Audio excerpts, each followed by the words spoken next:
Welcome to the Mid-American Conference 2022 kickoff, and we are pleased to be joined by the head coach of the Ohio University Bobcats, Tim Albin. Coach, a little bit of a different feel. Your second year, and last year you got the job. You found out you were going to be the head guy about 8, 9, 10 days before this kickoff. How has the second year and the preparation been different than that first year? Yeah, I think the number one thing, I've had a little bit more time to clearly define each staff member, and some redefine. I think that's been huge. And then once we got through that process in the off season, let them do it. That's one area that I have got to improve on as a head football coach is the delegation portion, and trust them to let them do their job and not try to do everything all the time. You replaced legendary coach Frank Solich. How important is it to be Tim Albin and not try to be Frank Solich? Yeah, I told the staff and the team in 2 different meetings that 6 + 3 = 9, but so does 5 + 4, right? And so there's going to be times where I'm going to be different than coach. I've got to be Tim. I can't be coach. I learned a lot from coach. He's a great resource. But for this program to take the next step, I've got to be me. The team, the players, the staff members, they appreciate genuine and truth, and that's what I try to be every day. 3-9 a season ago, had a couple of really nice wins. You return 8 guys on defense. How important is that defense? How important is having 8 starters back on that defensive side of the ball? No one has higher expectations than I do for this football program. We've got unbelievable fan base. Best in our conference. I truly believe that. I've been associated with Ohio University for going on my 18th season. So the fan base is very passionate, and to the defensive side of it, that will be the strength. I think up the middle is going to be really, really dynamic there. We're going to have 8 or 9 defensive linemen that are going to play in the game. I think I counted last night driving up last night. Brooke and I. We returned some around 26 years of experience. We've got a lot of guys that have been in the program 3 or 4 years. So, and then the linebacker core, we return all 3 linebackers and Tariq Drake at safety. So defensively, great place to start. I'm super excited. What's the focus for that side of the ball? What are you telling the guys? And I know, I'll just say, you didn't get enough turnovers last year. Yeah, that's probably the number one thing. If you just look at stats. We've got to create turnovers, stop the run, right? We've got to get to the quarterback more often, whether sacks or pressure. If a ball fluttering is okay. Strip sacks are great, but from the standpoint of the takeaways, we've got to get more and not have as many. Yeah, and those things become cliches because they're usually true. It might be coach speak, but that's how you win football games. All right, a familiar last name at quarterback, Curtis Rourke, brother Nathan, record setter. What about Curtis have you seen as he's kind of grown and developed in the program? I really think he's ahead of schedule coming through spring practice last spring. I think that. Going into last season, we played 3 during the COVID season, and limited experience. He's got a full season under his belt now. For our program to take the next step and to get what our fan base wants and what we want, he needs to elevate his game to the next level, and I think he has positioned himself to do just that. What does he do well? What has you excited about him as quarterback? Well, the play action pass and his arm strength down the field. Finding windows is his strength. Reading defenses, highly intelligent. He knows the playbook inside and out. We do several things with him at the line of scrimmage with the audible system. He's got the green light a lot of times, particularly in the red zone, to change things, do some different things with some different receivers based on personnel and matchups. And I think he's progressing to help us in the red zone and become the team that we want to be. You lose a really good running back in Demontre Tuggle. Who you have coming up, and how important is that run game to what the Bobcats want to do? Well, just like I said earlier, defensively, you're going to stop the run. Well, offensively, quarterback's best friend's the running game, right? And at the running back position, we're going to miss Demontre. He was a really, really great player. He was here at Media Days last year. But returning C.A. Bangira looks like had a great spring. He played 4 games, and then we redshirted. 210-pound running back that's, I think, explosive, great vision, elusive. O'Shawn Allison started every game for us in 2019 at running back. And then we got Julian Ross, who didn't play last year due to injury, but played in every game for us in 2017 as a true freshman, who's got probably one of the fastest guys on the team. So just those 3 guys alone, I think we're going to have a solid group. If there's one thing, if I said, Coach, if you can do this well, you think you're going to be okay, what would it be? Again, I'm going to go back to what we talked about earlier, is offensively we've got to take care of the football, create some turnovers, run the ball, stop the run, and Ohio doesn't beat Ohio. And you think about that, in the games, last year's last year, but there's enough close games in there that, we've got to clean some things up where we're not beating ourselves. And that's moving forward, going into this season. The guys report next week, and that's going to be something they're going to hear from coaches. Ohio can't beat Ohio. Tim Albin, as always, appreciate the time. Thanks of a lot. luck in 2022. Tim Albin, Yes, sir. Head coach of the Ohio University Bobcats. We're going to step aside, take a quick timeout. Other side of the break, we'll hear from a couple of the Bobcat players. It's the 2022 MAC football kickoff. Stay with us. Maybe cliche, but there's no I in team. The only identity that matters is we. The collective effort to love thy neighbor is needed now more than ever. The responsibility behind pronouns such as I, me, and mine impact we, us, and ours. So understand that you make all the difference in the team. He, him, her, or she can't disturb our peace, since we control our destiny as student athletes. This is the power of pronouns.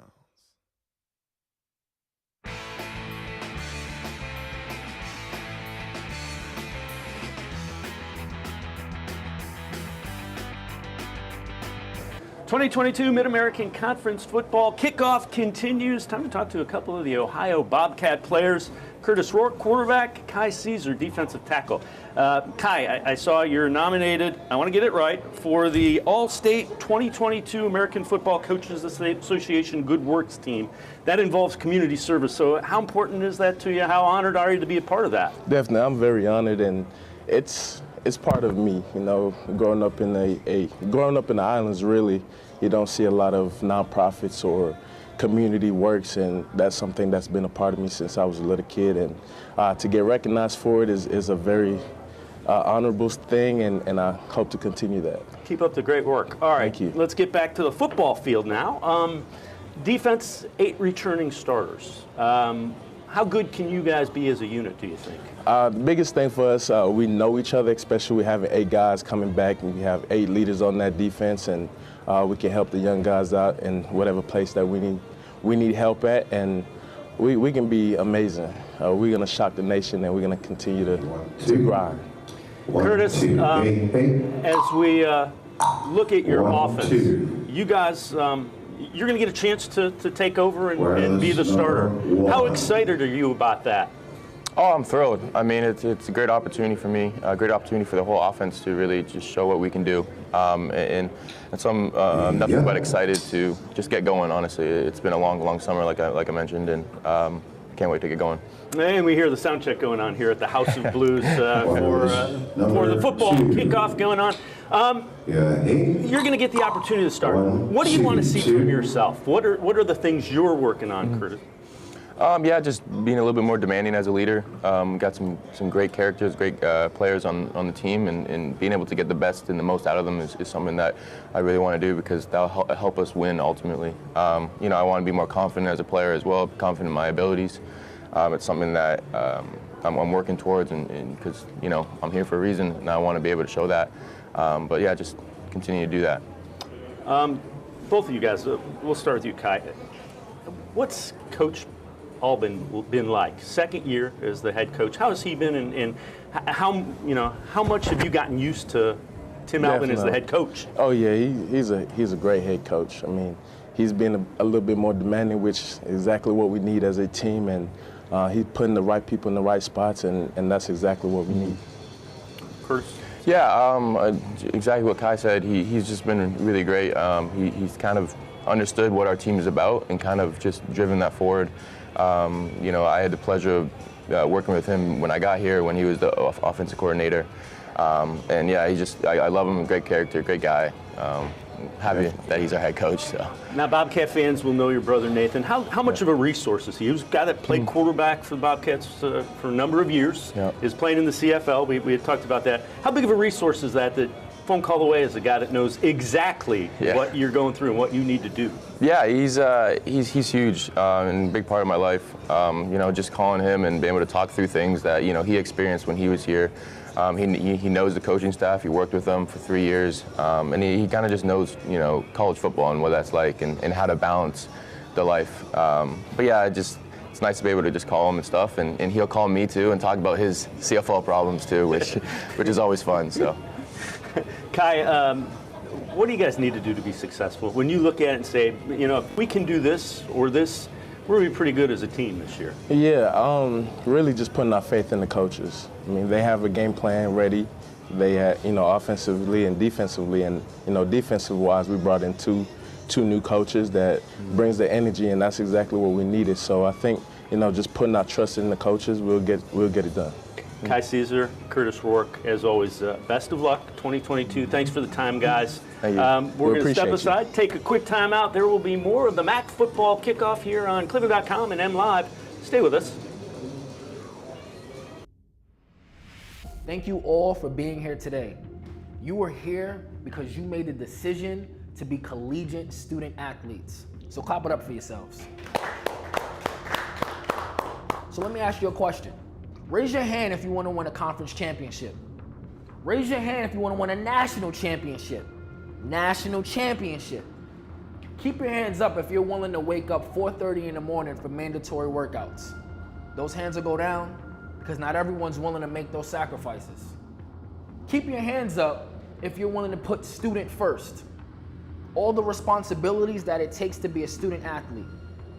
Are you up for that challenge? The lifelong friends that you will make, the failed attempts that you will learn from, the education that you will earn will all develop you for life after sports.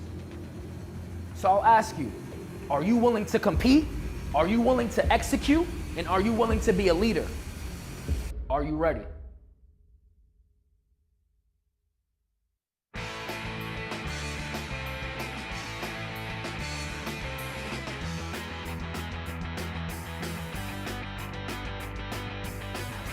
The 2022 Mid-American Conference football kickoff continues from the House Blues downtown Cleveland, and we are pleased to be joined by Chris Creighton, head football coach of the Eastern Michigan Eagles. Chris, as always, appreciate the time. Last year, bowl game, played Liberty, didn't end the way you wanted to, but a really good season and a really good opponent. Yeah, so the bowl game was definitely a downer, you know, to end the season. Going to it and going to that was our fourth bowl game in 5.5 years, but we've yet to win one. And in the Liberty game, you know, they got us good. So our guys are definitely determined to do better. Does that motivate you? Is that something that you kind of put up and say, this is what we want to go and win a bowl game? Yeah, I don't know if we put it up, but to a man, there's no question. We absolutely went down there to win the game. You know, again, we'd been to a couple before that, and so it wasn't just we're happy to be here. You know, we wanted to go and play really well, and Malik was really good. And so was their whole team. But so we're definitely determined to do better. He's talking about Malik Willis, quarterback who was highly drafted in the NFL for Liberty. You returned 8 starters on offense. What do you want to see from that group, that unit? Well, fortunate to have so many guys coming back. You know, we will have a new starting quarterback. And so, you know, when you have 8 back, but one of those new guys is a quarterback, you know, we got to get to the season to get going to see how guys are going to do. But from January on, I don't think it could have gone any better. And so I really feel as though we got a chance to be balanced this year. We have a very good offensive line, and our skilled players are all back, other than that quarterback spot. And so I think for us to be really good offensively, we're going to need to be balanced, and I think we'll have a chance. Taylor Powell is the quarterback you mentioned, transferred into Troy. I think I saw he was from Missouri, started his career at Missouri. What do you like about him? What's he been like, and what do you see from Powell? Well, we've got a group of quarterbacks that we really like, and Taylor came in January, originally from Arkansas, went to University of Missouri, like you said, and then started at Troy.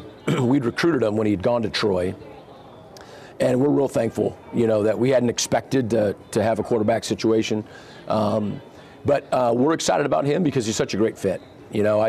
I believe that the fit matters, not just the skill set, but he's a great human being. He's a great leader. The guys love him. He just fits our program. He really loves being at Eastern Michigan and with our guys. And he's super smart. He's a football junkie. He already understands our system. He completed 81% of his passes in the spring. And I think he's hungry and determined, too, to prove that he can do it and do it at a high level. Now, you have a guy that has caught a boatload of passes a year ago, Hassan Beydoun, he 97 receptions, is on the Maxwell Award watch list. What makes him a threat? Well, so Haas is super competitive and has just really gotten good. He's super competitive. He's really smart. His body, even since last fall, has transformed. He's got a great pair of hands. He can make cuts at full speed. That's one of the ways that I describe his skill set. That's hard to do, but he has the ability to make cuts at full speed, and I'm talking, close to 90-degree cuts. And so he's really tough to defend in that way. He's just got a really good feel for the game, and again, that just competitive streak. Don't have as many guys back on the defensive side of the ball. What are some of the areas that, if this goes well, we're going to be pretty good? Yeah, so we have been recruiting, both developing guys, to step in, and then I would say that last January when Taylor Powell came, we also, Joe Sparaccio and Chase Klein have made an impact in our program. Two guys who are playing at the linebacker position. Terry Myrick was very productive for us and graduated and playing in the USFL. And so, again, those guys haven't played a single down for Eastern Michigan. We have a really good and competitive linebacker room, but they have definitely bolstered that. Jose Ramirez at defensive end, we think is really, really, really talented. Has been voted captain in our program.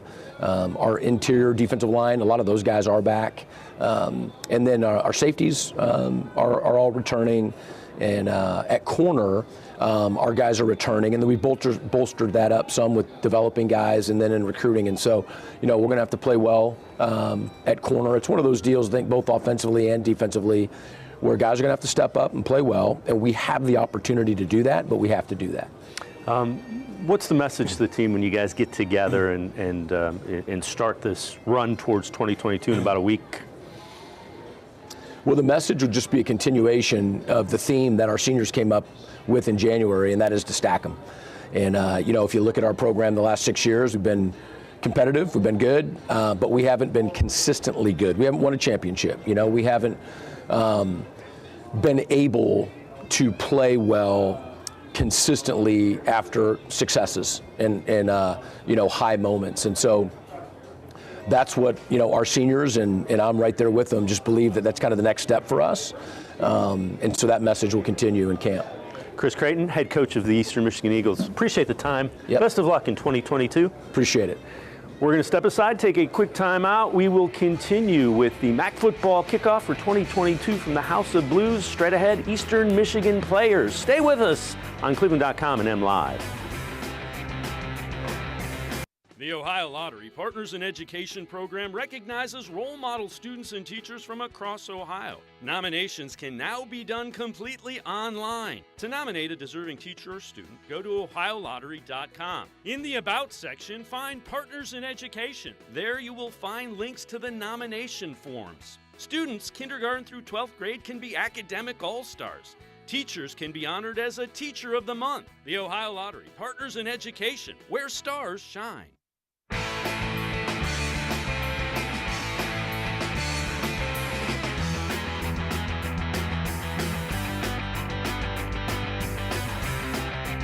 (2022)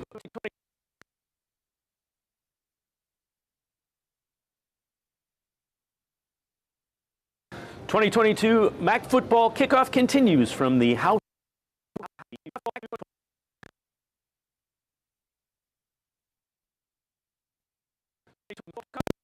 Continues from the House of Blue with the Eastern Michigan players Hassan Beydoun and Jose Ramirez. Jose, let's start with you. Defensive lineman, number of publications have you first team All MAC this year. Had a big season a year ago. What do you want to see from yourself? What are you looking for? I just want to contribute as much as I can for my team, do everything possible to win and get to that title. A lot of guys coming back, 8 starters on offense, only 5 on defense. How important is it for that defense to kind of come together and get used to each other if you're going to be successful this year? It's important. We got a lot of young guys who stepped up in the spring, stepped up in the summer, and we've been working all summer, all spring, so I think we're ready. Hassan, you're on the Maxwell Award watch list. 97 catches last year, over 1,000 yards, 4 touchdowns. New quarterback. What have you seen from him, and how's the chemistry going in the spring? Honestly, I just don't see a drop off for Taylor. He came in and just the offense never lost a step, never lost a beat, and then more importantly, off the field, the guy's a great guy. Just getting along with him, doing a bunch of stuff, he's always there for you. And I think that's the biggest thing in football, just knowing that you have a brother to play for right by your side. How good can this offense be? You mentioned he was a starter, I think it was at Troy a season ago. You guys have a lot of guys back. You had a huge season. How good of an offense can Eastern Michigan have? I mean, I think the sky's the limit. I mean, the weapons that we have all across the board, running back, Taylor coming in at quarterback, our offensive line, pretty much all returning. I think the sky's the limit. I mean, everyone just has another year under their belt, just more experience. So the only person I think that could really stop us is ourselves. Jose, let me ask you this. You've been to bowl games a number of years. Coach pointed out you guys want to go there, come back with the trophy as a winner. What has this team motivated? What's motivating the 2022 Eastern Michigan team? I think the most motivation is the stat days. Our theme is stack 'em, and I feel like what we got to do every day is go 1-0 every day. If you had a bad day, pick it up tomorrow and make sure you stack on that day and keep elevating. Hassan, same question. What are you pushing for? I mean, at the end of the day, we want to win a MAC championship and then top it off with a bowl game. And like Jose was saying, stack them. I think it's a perfect theme for this year. It's not only just putting efforts on good performances, but it's learning how to flush success and restart and have more success rather than getting too high. So, I mean, I love the theme. I think that's something we have to live by, and if we do that, we'll be successful. Short memories. Yeah, absolutely. What type of team do you think you guys are going to have in 2022? I'll say a gritty team. I mean, I think that's a perfect word. I just feel like Eastern Michigan, the factory, everything we do, it's just a gritty team, a team that's going to just work for everything they want. And just nothing's going to be handed to us, and we know that. So we're just going to work, and just fight. Same question for you, Jose. I think it goes back to what Haas said, just having that mentality that we're going to get it. Hard work is what we're made of, like the factory, just everything, stack them. It's like, I don't know, I feel that's what we are. Jose Ramirez, Hassan Beydoun, as always, appreciate the time. Best of luck to the Eastern Michigan Eagles in 2022. We're going to step aside, take a quick time out. There will be more ahead on the Mid-American Conference football kickoff from the House of Blues in downtown Cleveland. Stay with us here on cleveland.com and MLive. Come back to go forward. Back to learning new things. Back to pursuing your dreams. Tri-C has flexible learning options to fit your life. And every year, more than 1,000 local companies provide Tri-C students with real-world learning. The right education can boost your lifetime earning power by hundreds of thousands of dollars. Start now with a college education you can afford. Tri-C, where futures begin.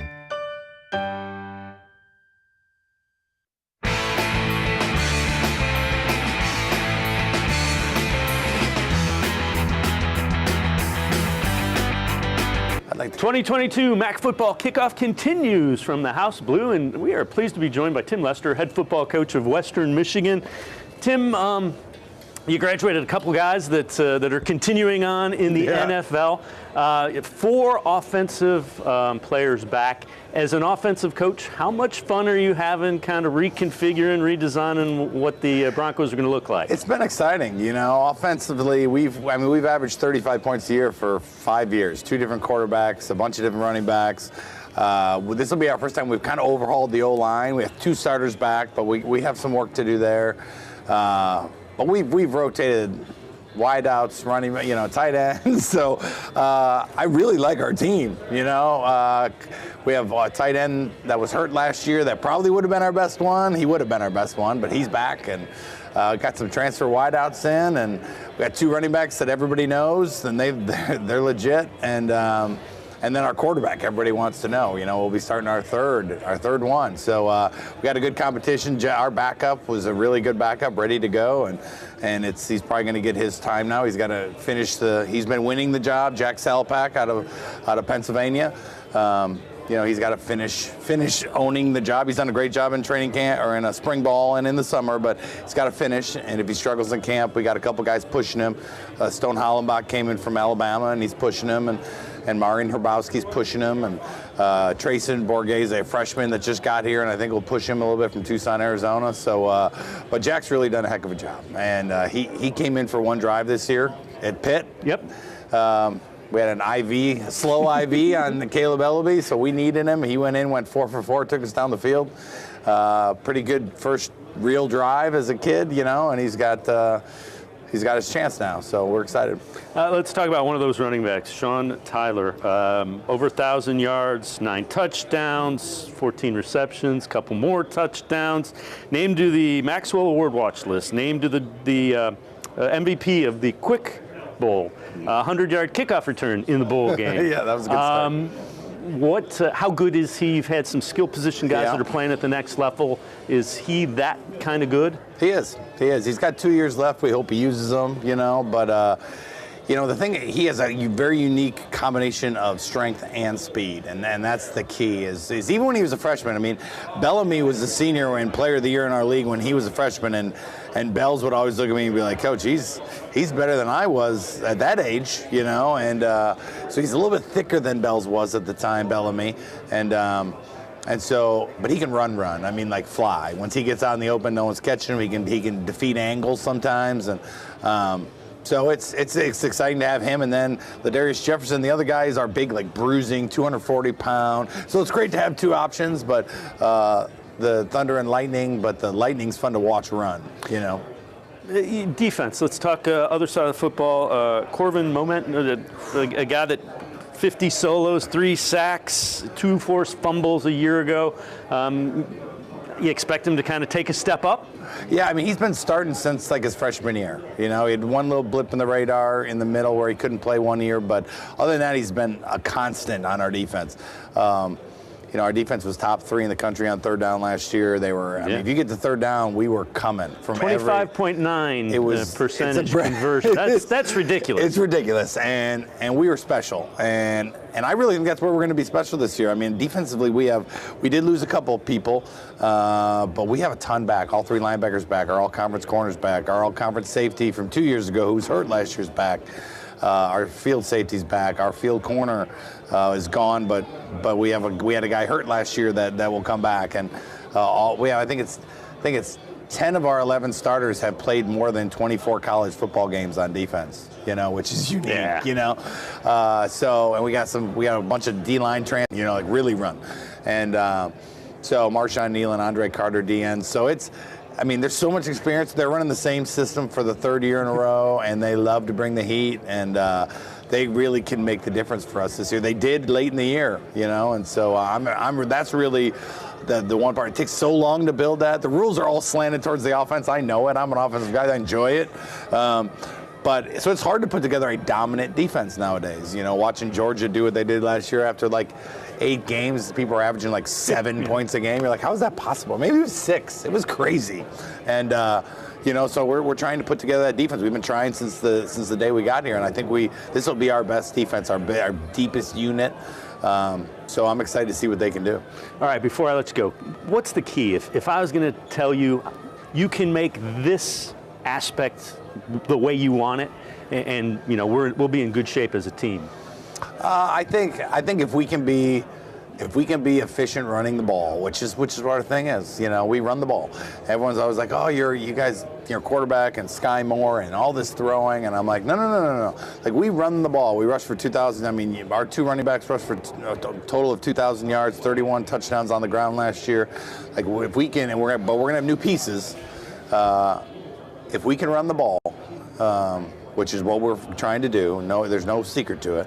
Pass game will come. I have confidence in our defense. I think if we can get that thing going, and I'd say the other one would be like we got to tackle well, which we got a lot of experience over there. So I feel pretty solid about that. So, I feel really good about this team. We're really deep and experienced, and without a quarterback, everyone's nervous, which is okay. I'm fine with that. But I think in our locker room, people are pretty confident. Spoken like a quarterback coach. Yeah. Tim Lester, appreciate the time. Best of luck to Western Michigan this year. Thank you. Appreciate it. We're going to step aside, take a quick timeout. We will have the Western Michigan Bronco players from Mid-American Conference football kickoff downtown Cleveland, the House of Blues here on MLive and cleveland.com. Stay with us. When it comes to selling you a mattress, most retailers are handing you a long line of extra steps that drive up costs and create confusion. At the Original Mattress Factory, we simplify the mattress shopping experience by building mattresses and box springs in our own local factories and selling them direct to you. It's short, sweet, and simply makes sense. So experience more than just a mattress store. Experience an original, the Original Mattress Factory.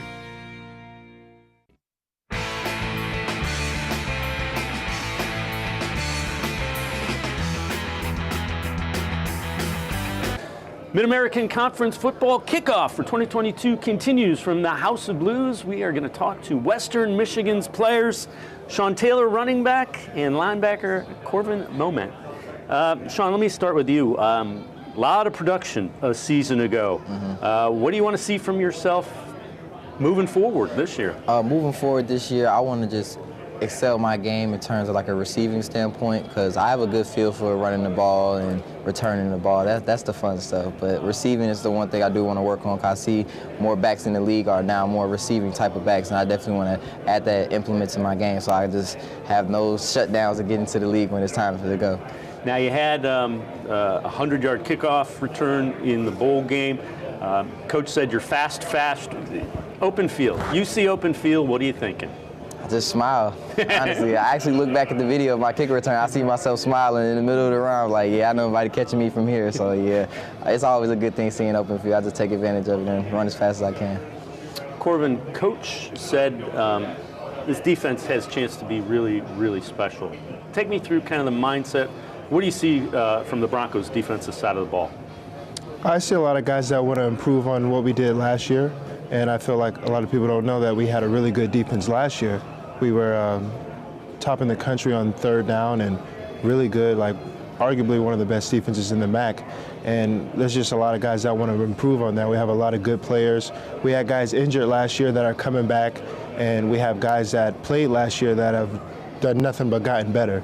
So I think we have a dangerous defense this year. Yeah, coaches always point to the third down. 25.9% is what you allowed. So basically 1 out of 4 times teams are going to stay on the field against this defense. If you were to tell me what your defense does well, what do you guys do well as a unit? I think a trait of any very good defense is gang tackling, and we all get to the ball. There's not going to be a lot of solo tackles because there's a lot of people that want to make tackles, and I'll run across the field to make tackles.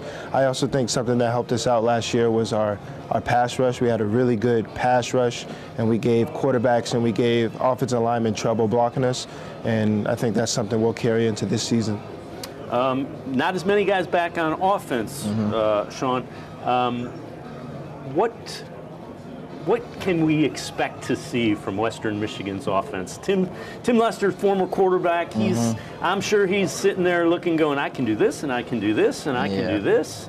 Well, this year you'll see a lot of explosiveness from our offense. You'll see a lot of the same faces. A lot more running will be involved, if I can be honest, because, you know, I'm running the ball. Me and LJ are definitely going to be a strong duo this year going into this season. Then Jack Selapak is going to be real nice at quarterback. Seen a glimpse of him during the Pitt game. He came in there, he wasn't phased, wasn't even breaking his sweat. He was doing good, real comfortable. So I'm very excited. And Corey definitely gets his chance to be wide receiver 1 this year. And he's definitely a deep threat for us, too. So we're going to have a good season. It's going to be exciting and explosive. It's going to be good.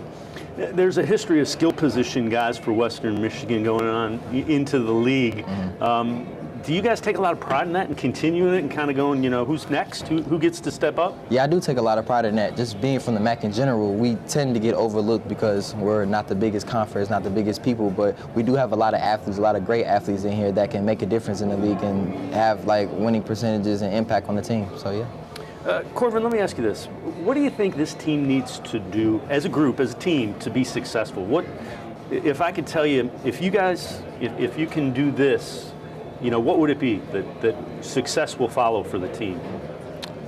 There's a lot of things that go into that, but something I think any team, especially us, should focus on is just guys doing their jobs, play in and play out. Every play when you line up, you get your job done no matter what. And I think that is something that hurt us last season. There was too many times where there were mental lapses where guys didn't do what they were supposed to do, because most of the time the big plays that another team makes is off of somebody's mistake on our team. So if we can eliminate those mistakes, then there's so many instances where we don't give up big plays or touchdowns, and we can, you know, be a better defense and a better offense than we were last year. Before I let you go, Sean, how much confidence is there that this team will continue and won't miss a beat and have maybe even more success, maybe even take it up a notch? Right. There's a lot of confidence going into our team because our leaders have a lot of confidence. We're an older group of guys. We've all been here, done this before. We're just expressing that to the young guys and just giving them advice of just how to move through this game and playing college football and things like that. So I think we're very confident this year. We're going to be strong. Sean Tyler, Corbin Moment, appreciate the time, and best of luck to the Western Michigan Broncos this season. All right, appreciate it. We're going to step aside, take a quick time out. More from the Mid-American Conference football kickoff for 2022 here on cleveland.com and M Live. Maybe cliche, but there's no I in team. The only identity that matters is we. The collective effort to love thy neighbor is needed now more than ever. The responsibility behind pronouns such as I, me, and mine impact we, us, and ours. So understand that you make all the difference in the team. He, him, her, or she can't disturb our peace, since we control our destiny as student athletes. This is the power of pronouns.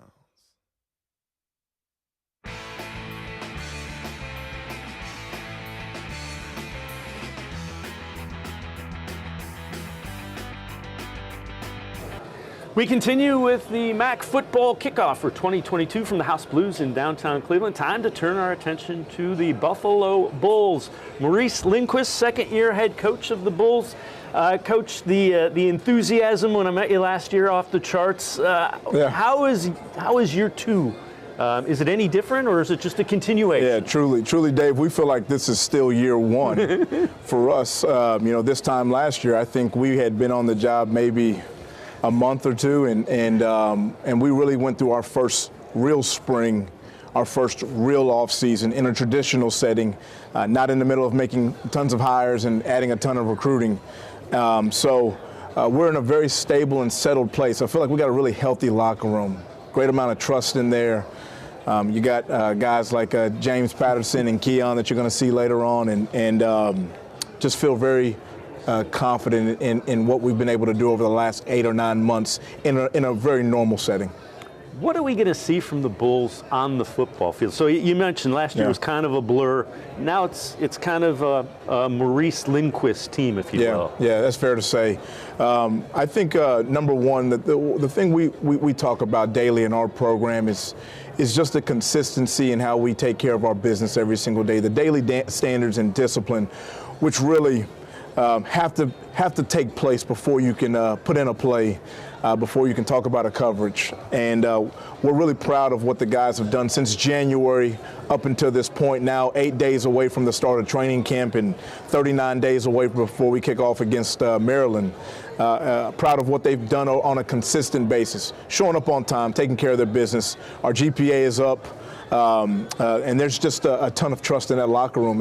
And I think on the field, you're going to see that translate. And I think when you went off the field, you really went on the field. And we're certainly excited about the roster we have and where we're at. You have more guys coming back on the defensive side of the ball than the offensive side of the ball. I think it's 6-3, something along those lines. Both of your specialists coming back.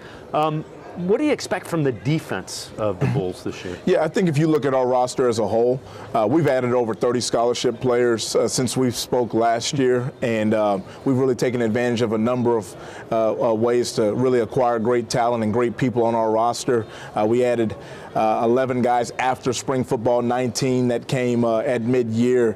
A lot of those additions were at the defensive line spot. Some of them, I would say, you're going to see big, strong guys up front that like to play fast and be aggressive, and I think that really sets the tone for the back end to really fly around and make plays. So we like our length, we like our speed, we really like our athleticism. But I think more than the physical attributes, I think the mindset and the culture and the connection and trust that's really taken place for us of really being able to sit down over the course of months and develop those relationships in a very strong places.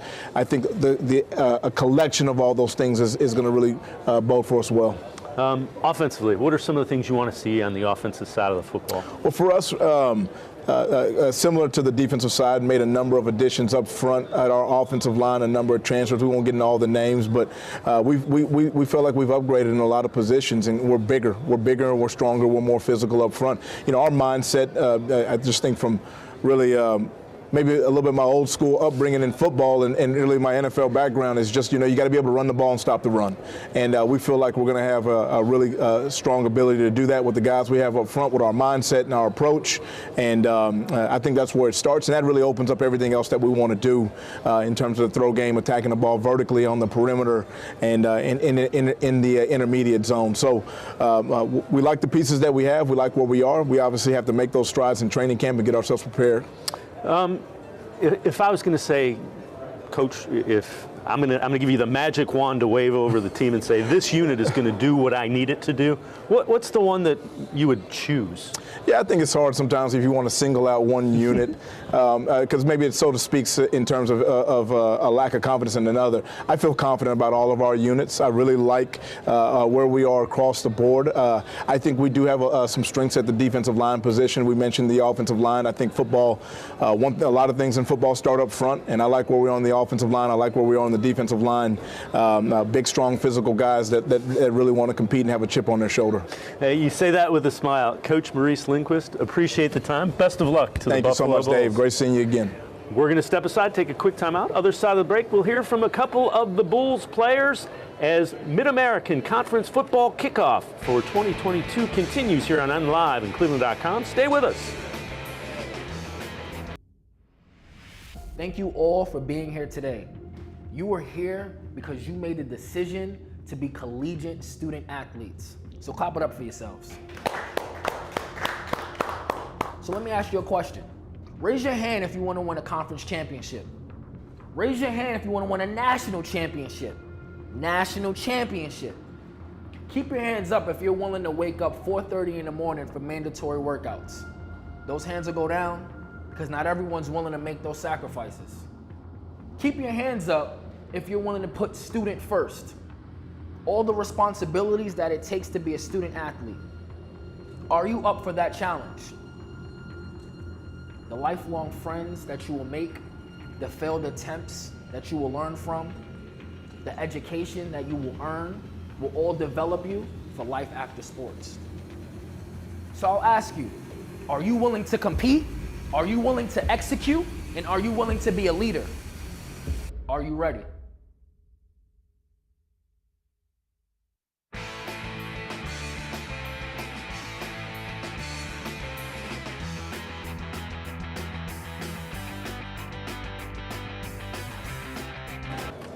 2022 Mid-American Conference football kickoff continues. Time to talk to the Buffalo Bulls players.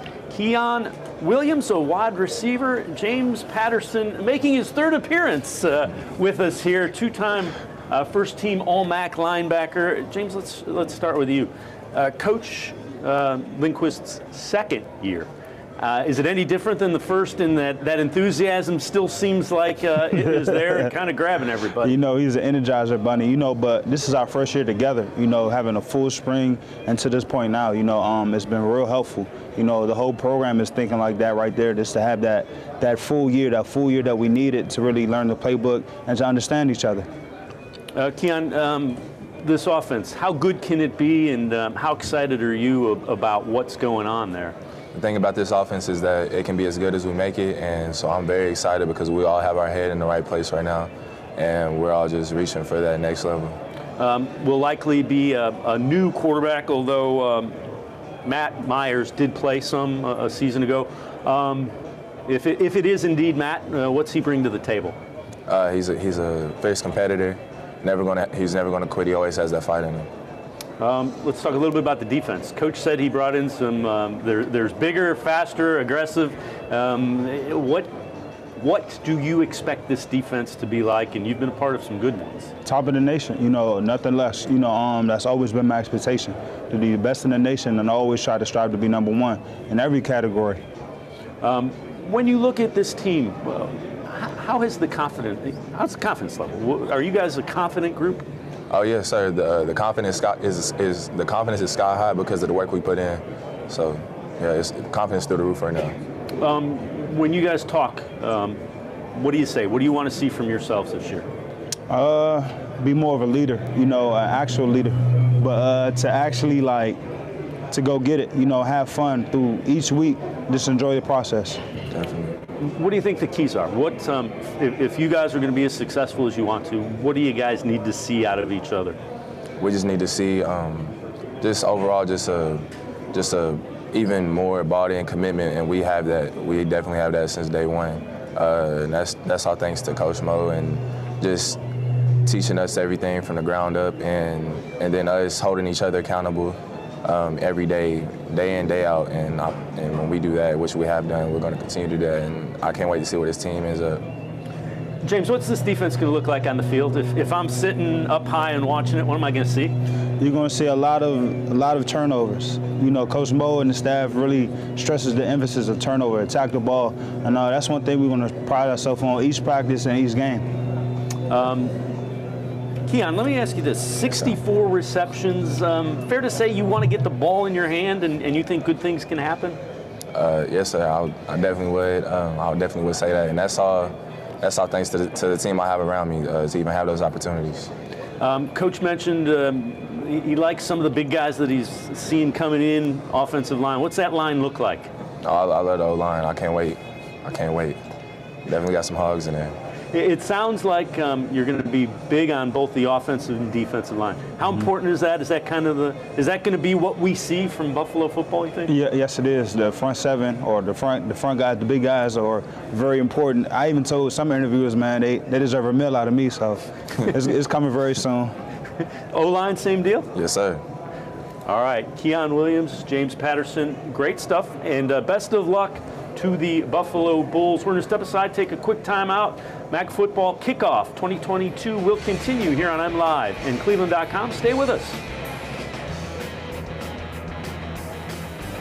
The Ohio Lottery Partners in Education program recognizes role model students and teachers from across Ohio. Nominations can now be done completely online. To nominate a deserving teacher or student, go to ohiolottery.com. In the About section, find Partners in Education. There you will find links to the nomination forms. Students kindergarten through 12th grade can be academic all-stars. Teachers can be honored as a Teacher of the Month. The Ohio Lottery Partners in Education, where stars shine.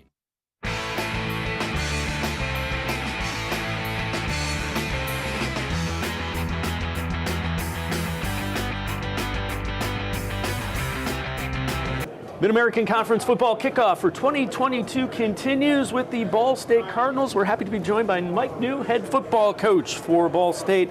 Coach, some guys graduated. We got to go through this every year in college football. How do you feel about this year's team? Yeah, and I know that's a perception outside of our building that we graduate 30 players from last year's team. It happens. Those guys took advantage of an additional COVID year, but we've had a lot of guys in our program that have worked hard the last 2 or 3 years to ready themselves for the opportunity that lies ahead. So inside our building, very confident. Obviously like where we're at. We had a very productive spring, but to start this season, we got some guys that haven't played a lot in games yet, so excited to see those guys get their opportunity. Now, one guy that has played and has shown pretty good is Jon Jackson, wide receiver. Is fair to say he's a guy that you kind of look to even take it up a notch or two? No question. Jon Jackson's our top returning wide receiver. He's a Blitnikoff Award candidate. Very polished wideout. He's got a very expansive route tree. He's a great weapon for Jon to have to step into this role and to be able to get the ball into Jon's hands. So having a playmaker like that, having a running back, certainly like Carson Steele and Will Jones is certainly going to take some of the burden off Jon's shoulders. Now, when you look at the number of starters, only 3 back on defense, but as you alluded to, there were guys that were getting snaps that weren't necessarily starters. No doubt. You know, the depth of our defensive line is something we're really excited about. Our 2 deep up front is as deep as it's been for us during my time as a head coach. 3 returning linebackers in Clayton Call, Brandon Martin, who 2 years ago was Defensive Player of the Year, Cole Pierce, and really on both corners. You know, AJ Uzodinma, Nick Jones are returning starters. There'll be 2 new safeties, but there's a lot of guys that have played a lot of football, and the cupboard is not bare. Yes, we'll have a little bit of a turn the page, but we like where we're at, and obviously this conference is competitive from top to bottom, but we'll be ready. What's the message to this year's team when you get together in a little over a week now, I guess it is? Yeah, I think we got to establish our own identity. We've had some successful days with a group of guys that just graduated, but we're excited. You know, this conference is awesome from top to bottom, very competitive. We lost 3 one-possession games last year. That's something that we can flip the script on that. We've done a great job the last few years in recruiting. Our staff's done a great job, but that's why you recruit. You get the next group of guys ready to go, and you know, I know what it might look like outside of our building, but inside our building, very confident and feel like we're ready to attack this 2022 season. As a head coach, are you excited? Because it is, you're going to have to do, I don't want to say more coaching, but different type of coaching with guys getting the first opportunity to be relied on. Well, no question. You know, and I've been asked many times, you know, since last year came to an end, who's the next guy, who's the next quarterback? And, you know, just to see a guy like John Paddock work tirelessly for the last 3 years behind the scenes when no one's watching, working hard to compete with Drew on the practice field. John's ready, and he's a very confident young man. He's won over his teammates. He's got a great leadership, got a great charisma about himself, so I'm excited for him. And there's several guys like that have worked really hard to get themselves ready for an opportunity like this. What area do you think is a key? If we can get this right, we'll be in pretty good shape. Oh, you know, we're going to set out to play championship defense. We feel very confident about our defense. It's been very strong for us the last 2 or 3 years. Being able to run the football, you know, those 2 things. If we can play good defense, be able to run the football and establish that, that'll take the pressure off of Jon. That'll allow him to, you know, make a good transition into his role as a starting quarterback, and we feel very confident that we can get that done. Age-old adage for football: run, play good defense, and you're going to win. That's Mike right. New, appreciate the time and the insight. Thanks you very much. Mike New, head football coach of the Ball State Cardinals. We'll step aside, take a quick time out. Other side of the break, we'll hear from some of the Cardinal players. The MAC 2022 football kickoff continues here on MLive and cleveland.com. Stay with us. Come back to go forward. Back to learning new things. Back to pursuing your dreams. Tri-C has flexible learning options to fit your life. And every year, more than 1,000 local companies provide Tri-C students with real-world learning. The right education can boost your lifetime earning power by hundreds of thousands of dollars.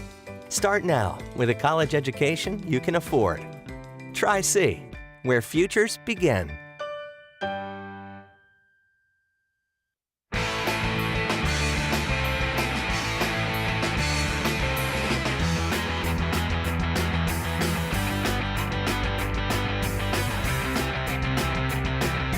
Mid-American Conference football kickoff for 2022 continues with the Ball State Cardinal players. Jon Jackson, wide receiver, Clayton Call, linebacker.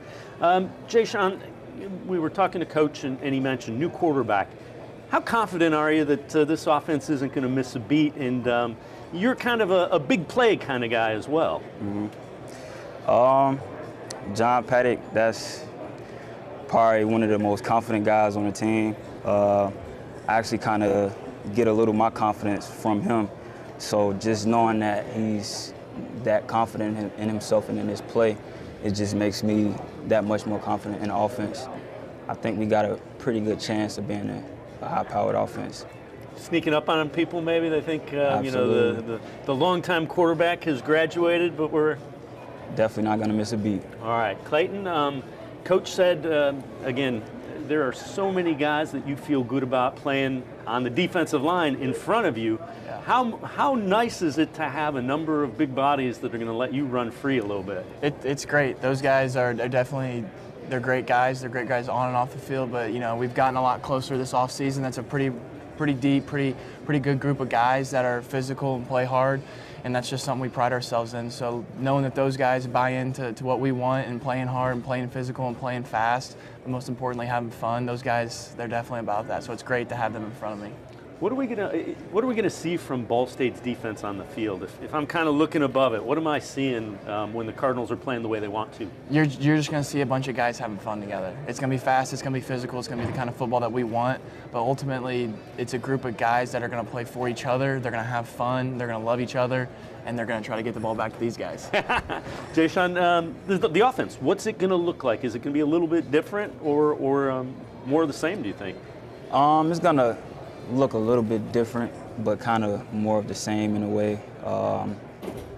We're returning a lot of our offensive linemen, so that's pretty good for us. We return our two running backs, Carson Steele and Will Jones. We added a new addition to the receiver corps in Amir Abdur-Rahman. I think he'd be a good addition to the offense. And of course, Johannes Tyler, my duo, my tag team partner. And just adding John Paddock would pretty much be the only adding piece to it. You mentioned the running game. As a wide receiver, if those guys are running the ball, what lights up in your head as far as how you're going to try to run against that defense? So the run, it just kind of opens up the passing game for us, and I like it when our running game is going off, because the defense becomes so focused on stopping the run that it becomes easier for us to pass. And I'm a receiver, so I love having the ball in my hands. So that's just a good running game is very crucial in our offense. Clayton, Coach had mentioned that on the outside of the building, not in that locker room, in the team aspect of it, people see there's not a lot of returning starters, but he feels pretty good and the team feels pretty good with what they have coming back.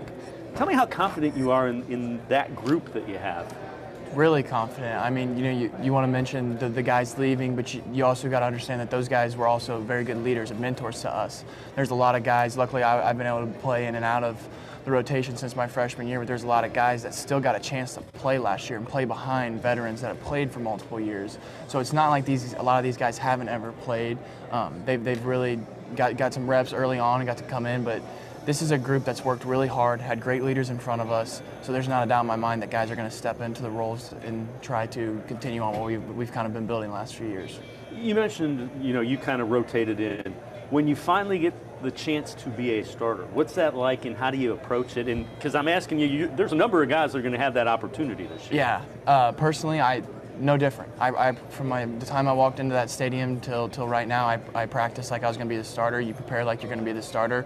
It's kind of the way we structure ourselves at Ball State. So there's really personally, I don't think there's much of a difference. You prep like you're going to be the starter. You prepare like you're going to be the starter, and you continue to play football and have fun with it. Jayshawn, confidence level of this team. You've been around. How confident are you guys? Very confident. Confidence is really through the roof. We understand the work that we put in during the off season after a year that kind of got away from us. So we're back coming for vengeance. Ja'Shawn Jackson, Clayton Call. Appreciate it, guys. Thanks very much for the time. Best of luck in 2022. Thank you. Thank you. We're going to step aside, take a quick timeout. More of Mid-American Conference football kickoff for 2022 here on MLive and cleveland.com. Stay with us. When it comes to selling you a mattress, most retailers are handing you a line. A long line of extra steps that drive up costs and create confusion. At the Original Mattress Factory, we simplify the mattress shopping experience by building mattresses and box springs in our own local factories and selling them direct to you. It's short, sweet, and simply makes sense. So experience more than just a mattress store. Experience an original, the Original Mattress Factory.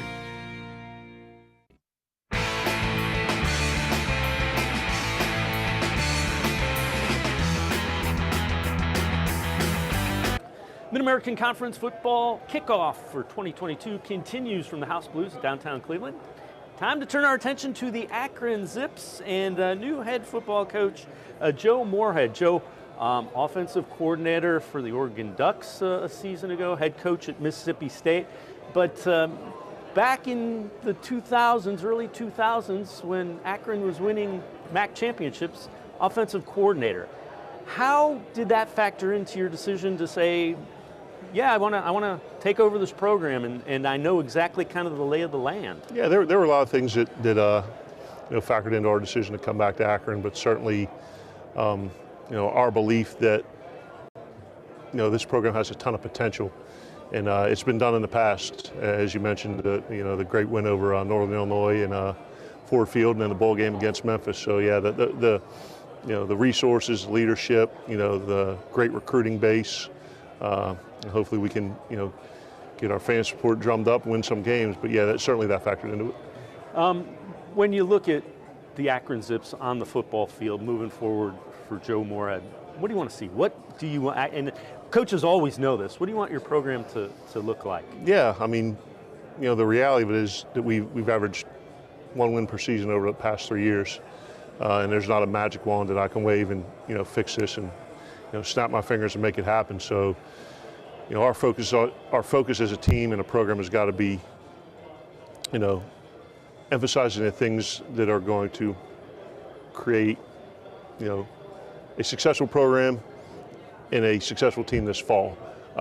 And when you do those things, hopefully wins are a byproduct of it. So the first thing we got to do is figure out how to be competitive, and then from there we got to figure out how to win games. When you look at it, have you been happy with what you've seen?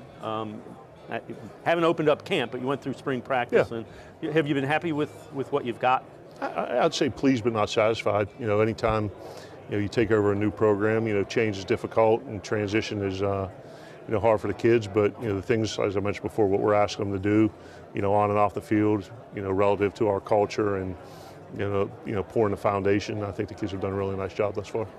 Some of the things that you think could be strengths of the Zips in 2022? It's all to be determined. I mean, we signed a bunch of kids out of the portal, have a good talent base of kids who are returning, signed a bunch of high school kids. So, we're just looking to getting ready to practice on Wednesday and have 27 opportunities until the first game.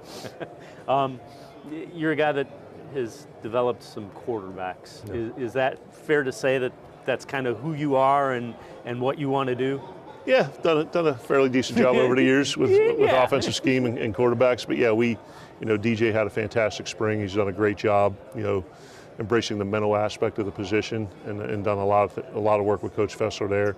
A lot of physical skills, great decision maker, so could run the football. And then, brought in Jeff Undercuffler from Albany from the portal, Ryan Jankowski, and then Dijon Jennings. So I think we have a talented room, and playing the position of quarterback in this offense has been one that's always been pretty fun for the guys. Defensively, what are some of the things you want to see from a defense that, in order to be successful? Yeah, I mean, offensively going back, I mean, we haven't averaged 20 points per game in the past 4 seasons, so the production there has got to increase. We got to be much more explosive. We got to protect the football, and then defensively, we got to stop the run. And we gave up 250 yards a game rushing last year, and if you can't stop the run, you're in for a long day at the stadium. So we got to be more physical. We got to be more disruptive. We've got to stop the run, and we got to create turnovers. It'd be great on third down as well. how excited are you to be back at Akron? As you mentioned, you know that there are things there that can be a success. Incredibly excited. I mean, been to a bunch of different parts of the country, really over the past 10 years, and growing up in Pittsburgh and coming back home and being around family, and certainly the familiarity with the fabric of northeastern Ohio and western Pennsylvania. But it's really analogous to the situation I took over at Fordham, and we were able to go from 1-11 to 6-5 year one, and then 12-2, 11-3, 9-3, and I feel the blueprint and kind of the plan is in place. How that happens at different schools varies, but I think once again the kids are doing everything that they can to build a successful program. Joe Moorhead, head coach of the Akron Zips. Appreciate the time. Thank you very much. Have a great day. Thank you. This year. Yes, sir. We're going to step aside, take a quick time out. On the other side of the break, we'll hear from the Akron Zips players. Mid-American Conference football kickoff continues from the House of Blues in downtown Cleveland on MLive and cleveland.com. Stay with us. Maybe cliche, but there's no I in team.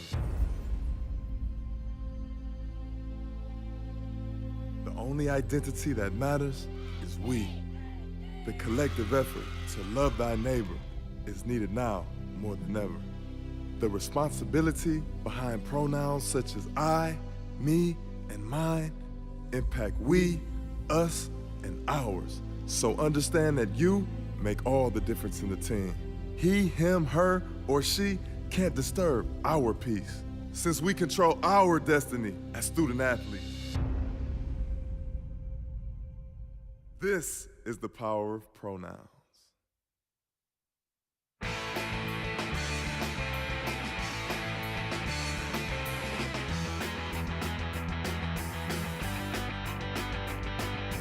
'22 Mid-American Conference football kickoff continues from the House of Blues. We turn our attention to the Zips players.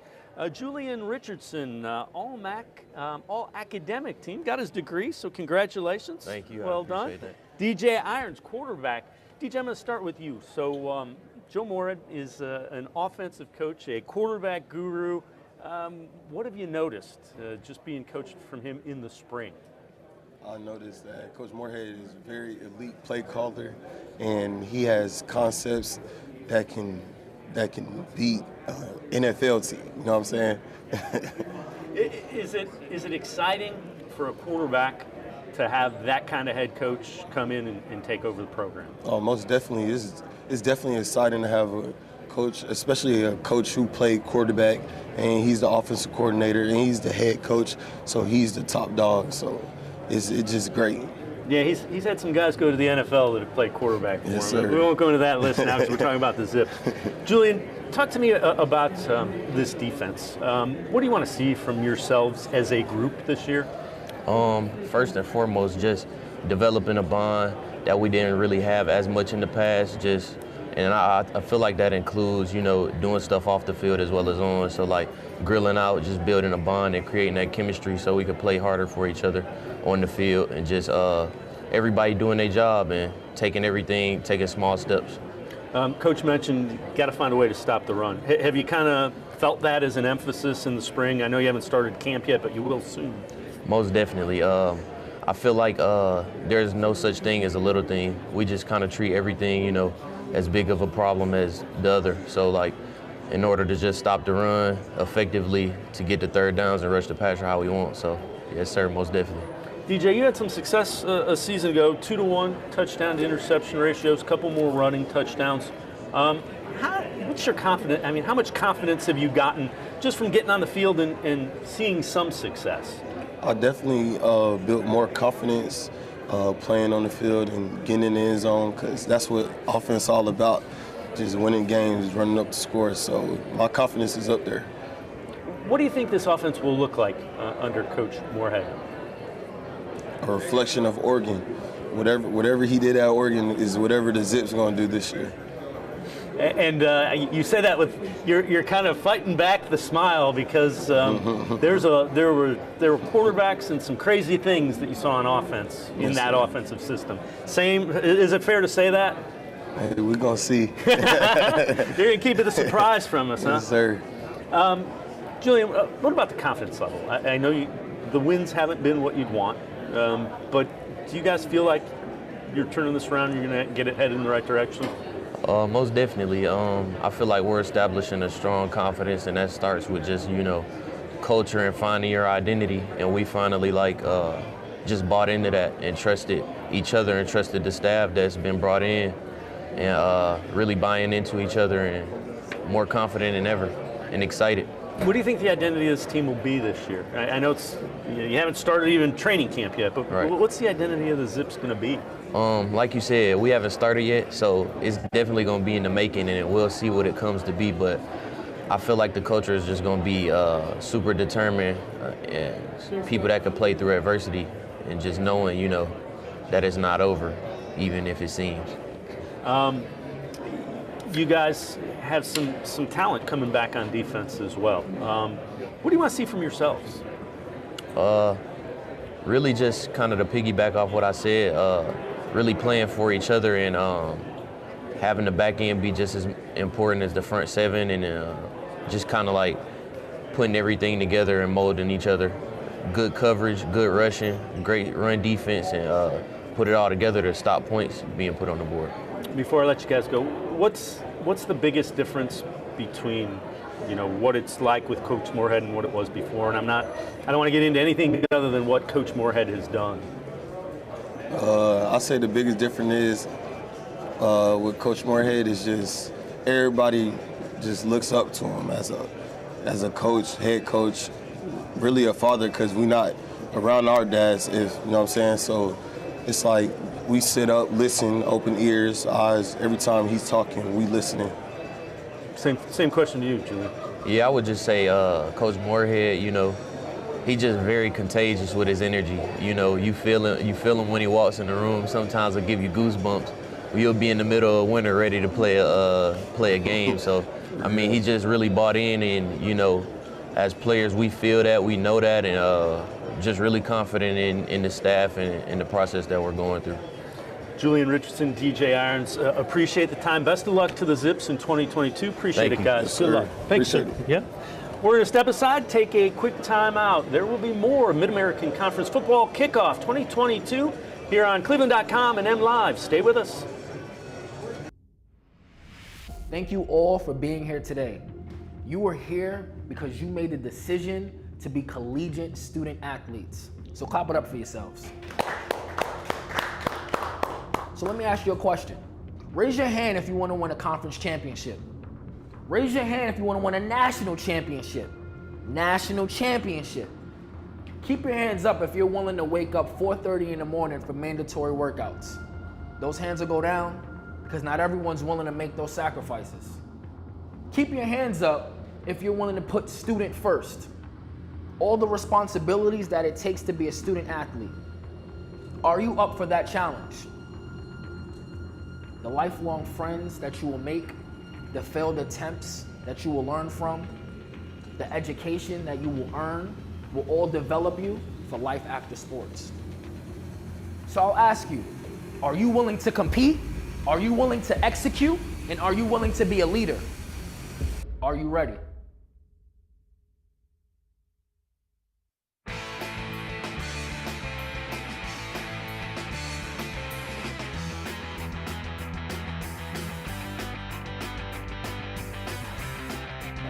The 2022 Mid-American Conference Football Kickoff continues from the House Blue in downtown Cleveland. And we are pleased to be joined by Sean Lewis, head coach of the Kent State Golden Flashes. Coach, you graduate a quarterback who is going to get a chance to do his thing in the NFL. Yep.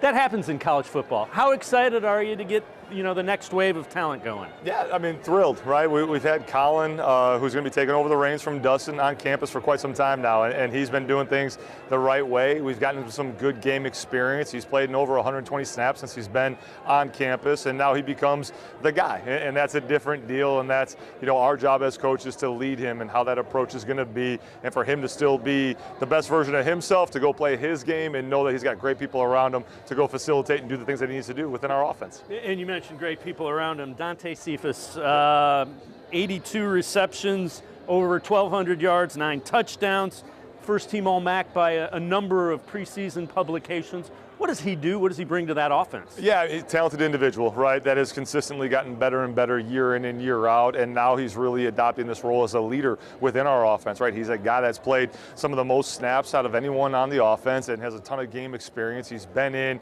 the fight, and he knows what's necessary to go hunt and to have some success between the white lines. Really talented running back in Marquez Cooper as well. What does he bring, and how excited are you to have him back for another year? Yeah, Coop's great. You know, the exciting thing about him, again, is how young he is and how much success he's had because of how hard he works. He's got a tremendous chip on his shoulder. He's one of those guys that no matter the situation, he wants the ball in his hands, and I love that about him. Every critical situation, he wants to be the guy to tote the rock, to go get the yard, and that's his competitive spirit, and that bleeds throughout our football team. Defensively, it was not what you wanted a season ago. When you look at that side of the ball, what do you see and what do you have to correct? Yeah, I mean, to me, the biggest thing that jumps out is the consistency of that, right? When it was good and it was right, it was right. And to do what we did and the number of turnovers that we generated shows that the talent is there. And now we just need to become consistent. We need to play more as a cohesive unit together. Guys need to do a great job with the little things. And I know that's kind of coach speak, but the fundamentals and the techniques, the base calls is what's going to carry us throughout. And Coach Johnson and the defensive staff have done a tremendous job with that, and our kids have really leaned into that. So I'm looking for an increase in the consistency on that side of the ball. 16 interceptions, which was most in the conference as well. Talk to me about Zay West, how talented he is, how big you think things are going to be falling in his way? Yeah, I think he's got a tremendous upside, right? And again, each year he has continued to get better and better, and now the way that he's going to be able to utilize his skill set within our new structure and the things that we're going to ask him to do, I think can be a real disruptive force. Defensive end, 28 solo tackles, so he's kind of defeating that block and getting it done. You mentioned that defensive system. What are we going to see? What's it going to look like for the Flashes? Yeah, we're going to be multiple, right? Going to be in a 3-3-5 structure, right? But going to have the ability to get to some different fronts and to get to some different structures, to be able to be multiple because of all the different styles of offense that we see in the league. You got to be able to hang your hat on a certain thing, but at the end of the day, you're going to see a group that plays tremendously hard, that's going to be gap sound, that's going to leverage the football and have a relentless desire to get the ball carried to the ground.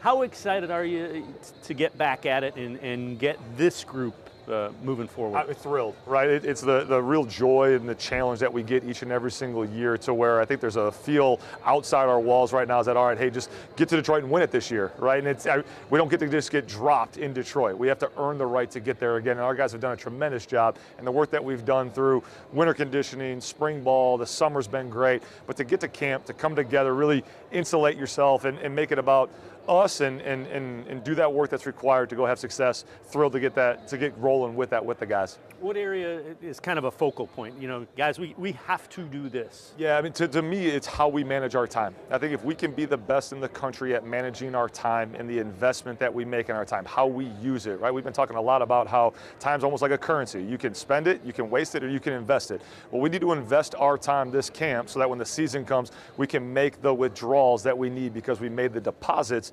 this camp right now. So that usage of time, be the best in the country at managing and using our time. A lot of big name guys like Dustin Crum moved on.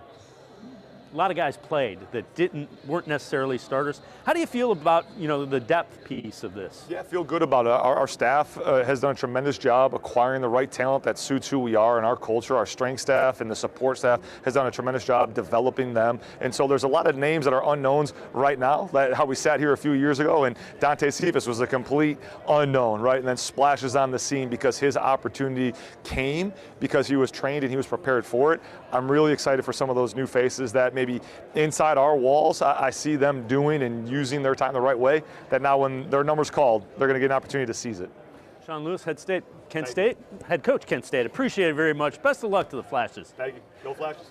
We're going to step aside, take a quick time out. Other side of the break, we will hear from the Golden Flashes players as Mid-American Conference football kickoff continues from the House of Blues in downtown Cleveland here on cleveland.com and MLive. Stay with us.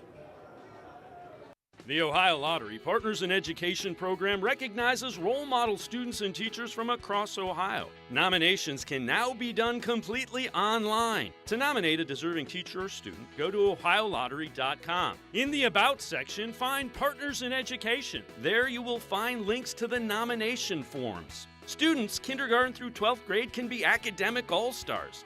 Teachers can be honored as a Teacher of the Month. The Ohio Lottery Partners in Education, where stars shine.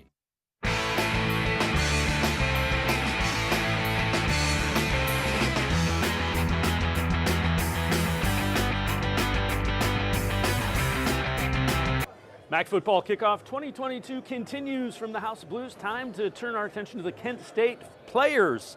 Dante Cephas, wide receiver. Zay West, defensive end. Dante, great season a year ago. Thank you. Almost 1,300 yards, 9 touchdowns, 82 catches. Appreciate it. Tell me about this this offense. How good do you think it can be? I know Dustin Crum moved on. That happens in college football. Right. Confidence level of this offense? The confidence level of this offense is really high. I mean, Coach Lewis puts us in the right position to have success. So our trust is all in him and on him calling the plays. Zay, defense didn't do what you wanted to do a season ago. How much does that motivate that facet of the team this year? It's just been a driving factor every day we come to work. We just know we need to go out there and put our best foot forward and just believe in the system, and then ask our coaches questions so we can understand the defense better and play faster. All right, I gotta ask you guys about this. You got Washington, Oklahoma, and Georgia, 3 of the first 4 weeks. Right. You trying to sneak like the Browns in there for that first 4 weeks? But as a player, how do you approach that? For me, I just look at it as a chance for exposure, and then honestly, like we talk about, we want to play at that next level. So like, why not put our talents against guys that they say are better, Power 5 guys? So we go out there and do our discipline, play with discipline, technique. You should come out, you know what I'm saying, doing what we do, flash football, so collective defense. So, Dante, you set the bar pretty high, so you should be ready for anything you're going to see in the MAC after those. Yes, sir. For me, those games are really same thing he said, just to showcase our skills against supposedly better players, and just to show everybody that like the MAC is along with those players. Yeah. Last year you got your chance, took advantage of it. What's that like? Just, you did what you wanted to do. To be honest, I just went out there and had fun.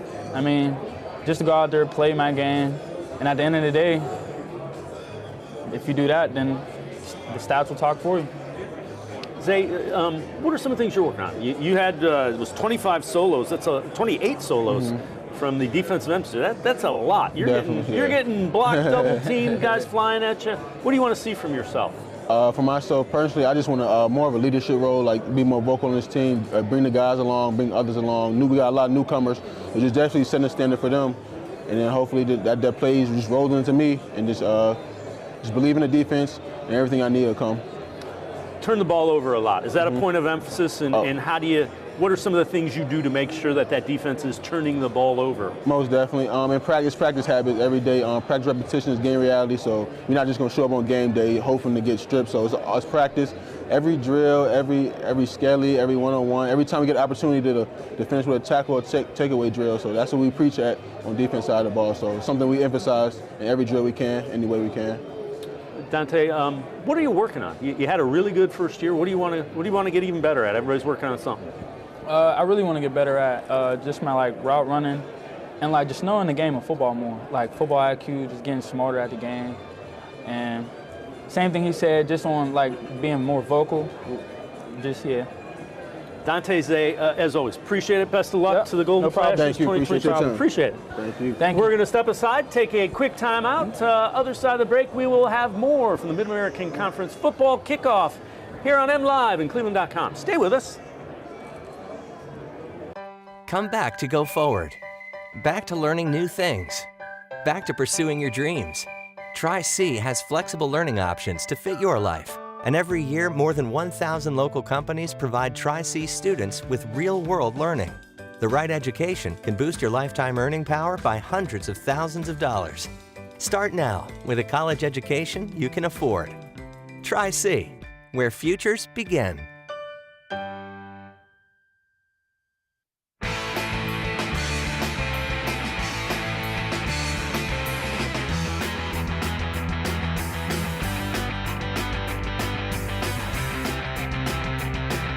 The 2022 MAC Football Kickoff continues from the House Blues in downtown Cleveland. Time to turn our attention to the Toledo Rockets, and head coach Jason Candle joins us. Appreciate the time. Great to be with you. Yeah.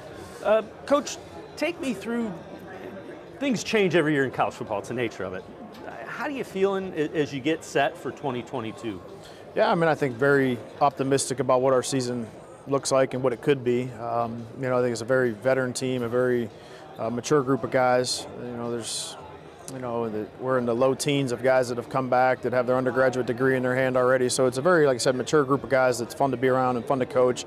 Has a real sense of humility about our team, and when you have that, the work becomes less of a struggle, there's the demands of college football are great. What we ask these young men to do it's a full-time job, and when they have a great mindset and have a great attitude and put great effort towards it, it's very refreshing. Veteran team, does that allow you to do some advanced things schematically and kind of even take it up a notch or two? Well, I think it allows you to have a baseline, and it allows the building process to continue to occur. You take that one step from the previous season or the previous spring practice, or even from the summer. It allows you to take a jump, and I think that what we're all searching for is progress. And without a good baseline and without a good fundamental start, you're not able to do that. So having veteran guys around and having a good leadership presence does allow you to be more creative and does allow you to take those steps we're talking about. You look at the defensive side of the ball, best in the MAC. I think it was 21 points a game. That side of the ball, when you are playing well, what are we seeing? Well, I think it's a team that it's a unit that plays 11-man defense. Offensively can be so statistically driven, and one guy can have a great game. You look at basketball, one guy can go out and change the game, score 35 points, and will his team to victory. And in football, it's not the case. One guy's out of his gap on defense, you'll find the ball in the end zone very quickly. So I give our coordinators, I give our staff a ton of credit, and the plan that they put together last year to allow these guys to go play fast, to go play physical, and kind of play unleashed a little bit. And we had some real highlight moments last year where they were able to do that, and we look to build upon those. Your quarterback, Taquan Finn, Max Ward Award watch list. What's he doing well? As numbers were good last year, what's he doing well on the field from the coach's perspective? Well, I think it's playing efficient. Having an efficient quarterback play comes down to two things. Number one, being a great decision maker. Number two, being accurate with the ball. And I think a lot of that stuff translates from off the field to on the field. So I think really working on the cerebral part of it, really working on the mental side of the game, really trying to make sure that he's in the 35 to 20 seconds he's allowed in between each play to figure out what's going to happen and how he processes things, to do the best job we can to increase that level of comfort and maybe speed up that process. So some of that will naturally happen going from year one to year two as a starter. But I really respect and appreciate the work and the time and the energy spent away from in between the white lines, and that I think that's a sign of a great player, and you have to have that to be a great quarterback. When you look at this year's team, if you could say, if we do this pretty well, we're going to be pretty well set. Is there something that you can kind of wrap your arms around there? Well, I think what we're trying to strive for is complementary football. You want to, we know we have a good front seven of returns. We know that we've lost a couple of guys in the secondary that were draft picks, and there's some young guys that have probably waited patiently to fill those voids that we may have on paper and what the naked eye may see. We feel like we'll be a good, sound unit on defense. We made some strides in the kicking game last year. We want to take another step in the kicking game. Offensively, it's about playing efficient and being good in situational football. And I think if you can play complementary football, you can be offense, defense, and what we call we-fence in the kicking game. We can put all that together. I think that's where that optimism becomes a real thing. What do you want the offense to look like this year? If you're playing the way that you want to, what are we seeing? Well, efficient. I think last year we self-inflicted a lot of times with pre-snap penalties and operational mistakes, and part of that maybe came from playing two quarterbacks. We were a mixed bag on the offensive line through some injuries and things like that, and I think we can solidify and calm that piece of it down and really allow those guys to play freely as well. But I think when we've been at our best and we're clicking on all cylinders, that we're dictating the pace of the game. We're not getting a blue ribbon for a number of snaps or plays we ran in a game, but we're dictating the pace. We're keeping the defense on their heels, not allow them to tee off and set the tempo, so to speak. So, and you can't do that if you're not efficient pre-snap. And you got to stay ahead of the sticks. You got to stay in third and medium to third and short, and be good in those situational things that come up, and to maintain that efficiency. Toledo head football coach Jason Campbell, appreciate the time. Yeah, thanks very much. Yep. Best of luck this season. Appreciate it. We're going to step aside, take a quick time out. Other side of the break, we'll hear from some of the Rockets players as the 2022 MAC football kickoff continues from the House Blues in downtown Cleveland on cleveland.com and MLive. Stay with us. When it comes to selling you a mattress, most retailers are handing you a line. A long line of extra steps that drive up costs and create confusion. At the Original Mattress Factory, we simplify the mattress shopping experience by building mattresses and box springs in our own local factories and selling them direct to you. It's short, sweet, and simply makes sense. So experience more than just the mattress store. Experience an original, the Original Mattress Factory.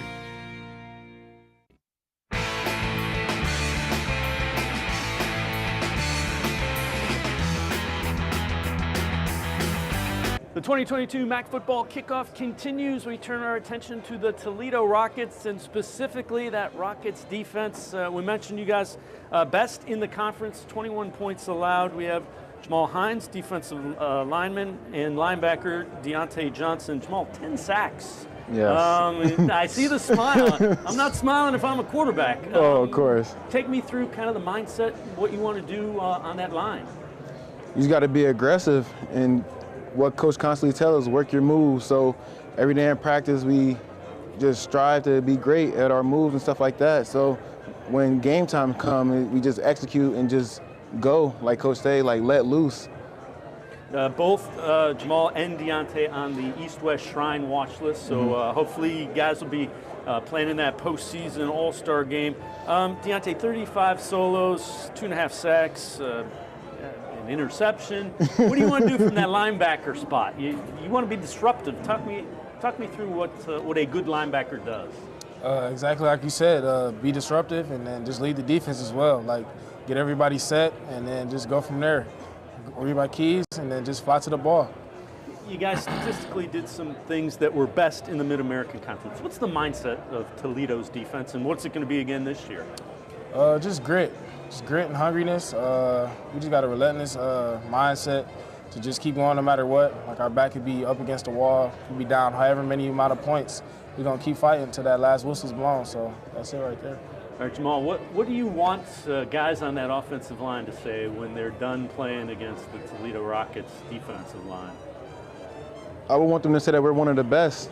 Like any team we play this year, I want them to say that Toledo was their hardest opponents to block. So confidence level. How confident are you guys in what this group has coming back? I said we're very confident. We were a bunch of young guys, so we built chemistry early. So now, just like Tay said, we got that swagger, that hunger, that grit, and it's just like when we go out there, we all know that we all gonna take care of our jobs and make plays. What are we gonna see? If I'm looking up above, watching just Toledo's defense on the field, what do I see? What do you want me to see? You're gonna see 11 hats running to that football with relentless intent, ready to destroy whoever got that ball in their hands. So that's what you'll see for sure.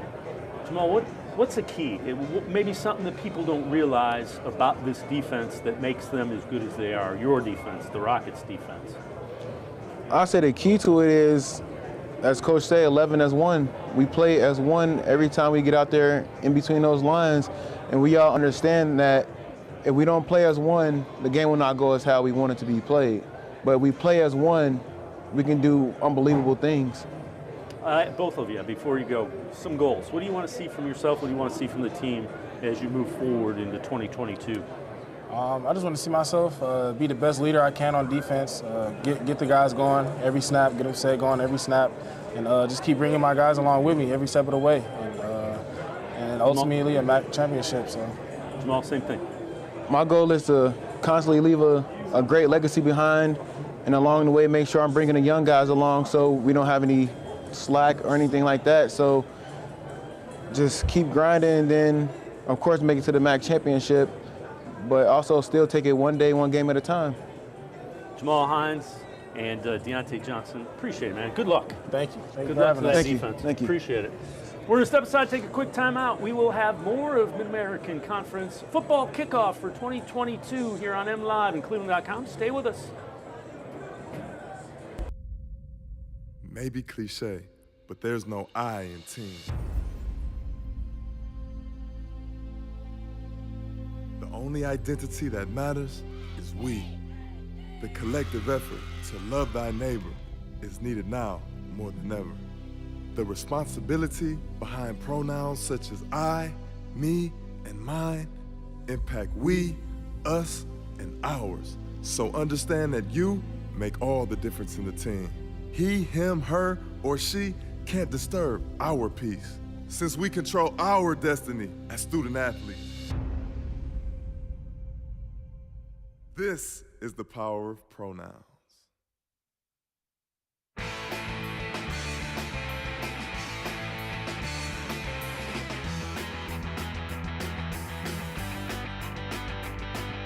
Mid-American Conference football kickoff for 2022 continues, and time to turn our attention to the defending Mid-American Conference champions, Northern Illinois Huskies. Head coach Thomas Hammock and Coach Hammock, defending champs, picked to win it again.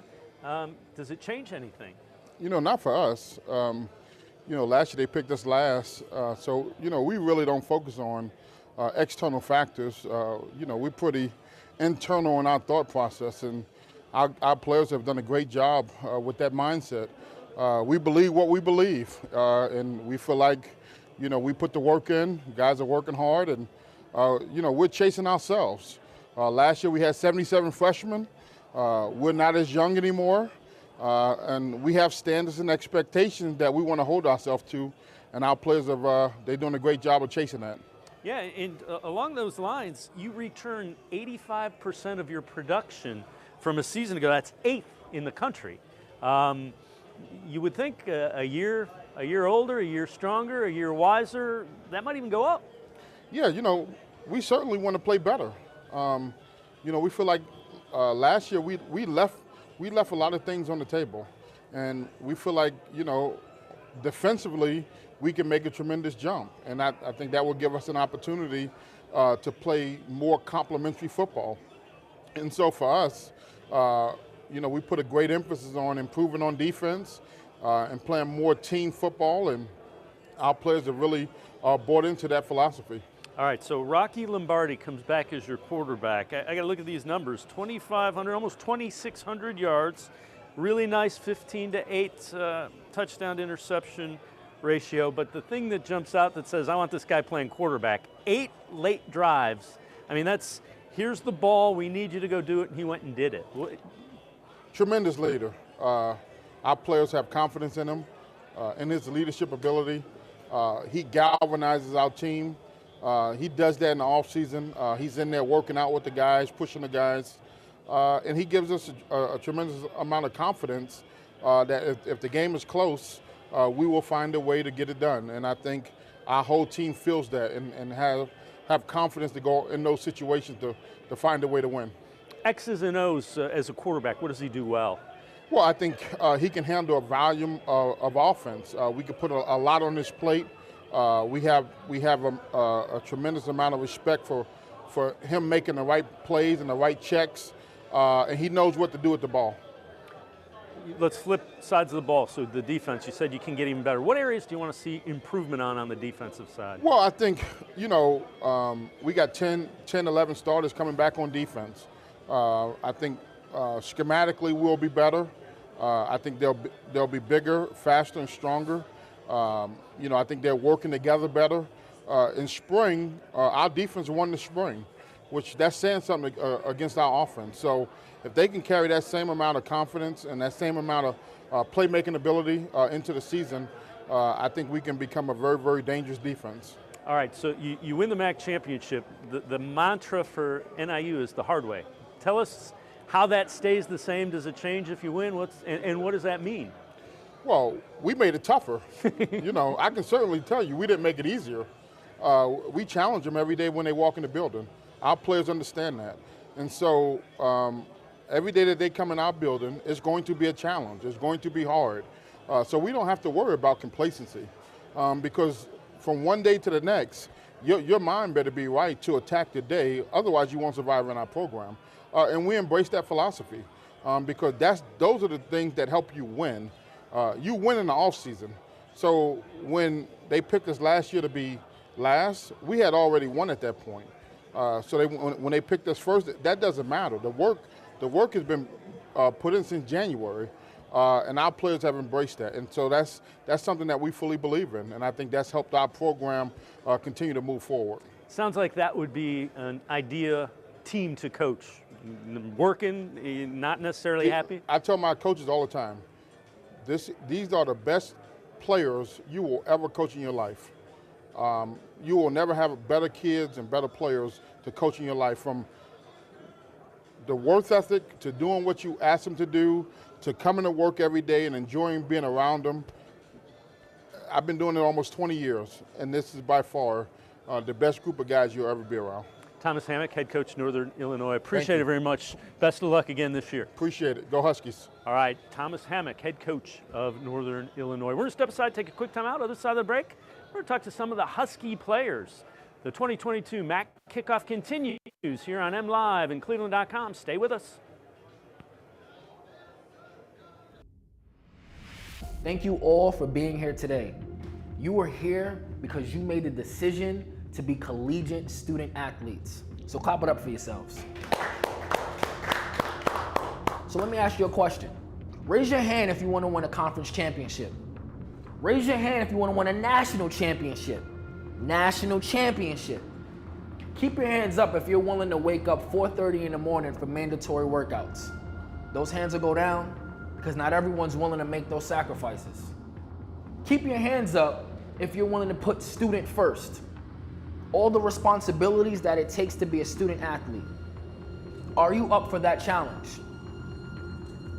The lifelong friends that you will make, the failed attempts that you will learn from, the education that you will earn will all develop you for life after sports. So I'll ask you, are you willing to compete? Are you willing to execute? And are you willing to be a leader? Are you ready?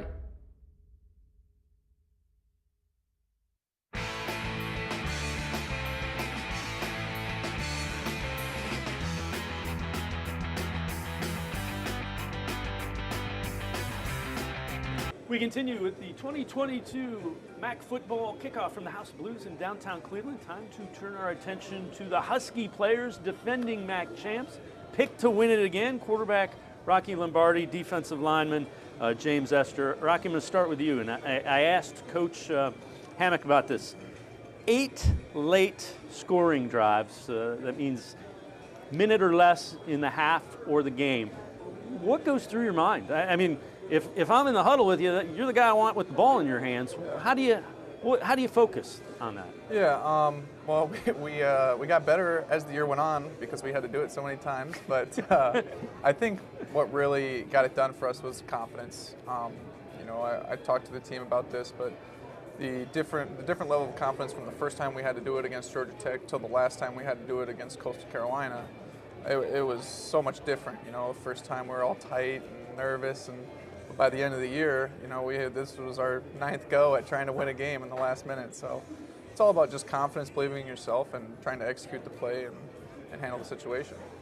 James, a lot of those guys coming back, and I asked Coach about complacency. He said that's not an issue at Northern Illinois. How do you approach this season as the defending champs?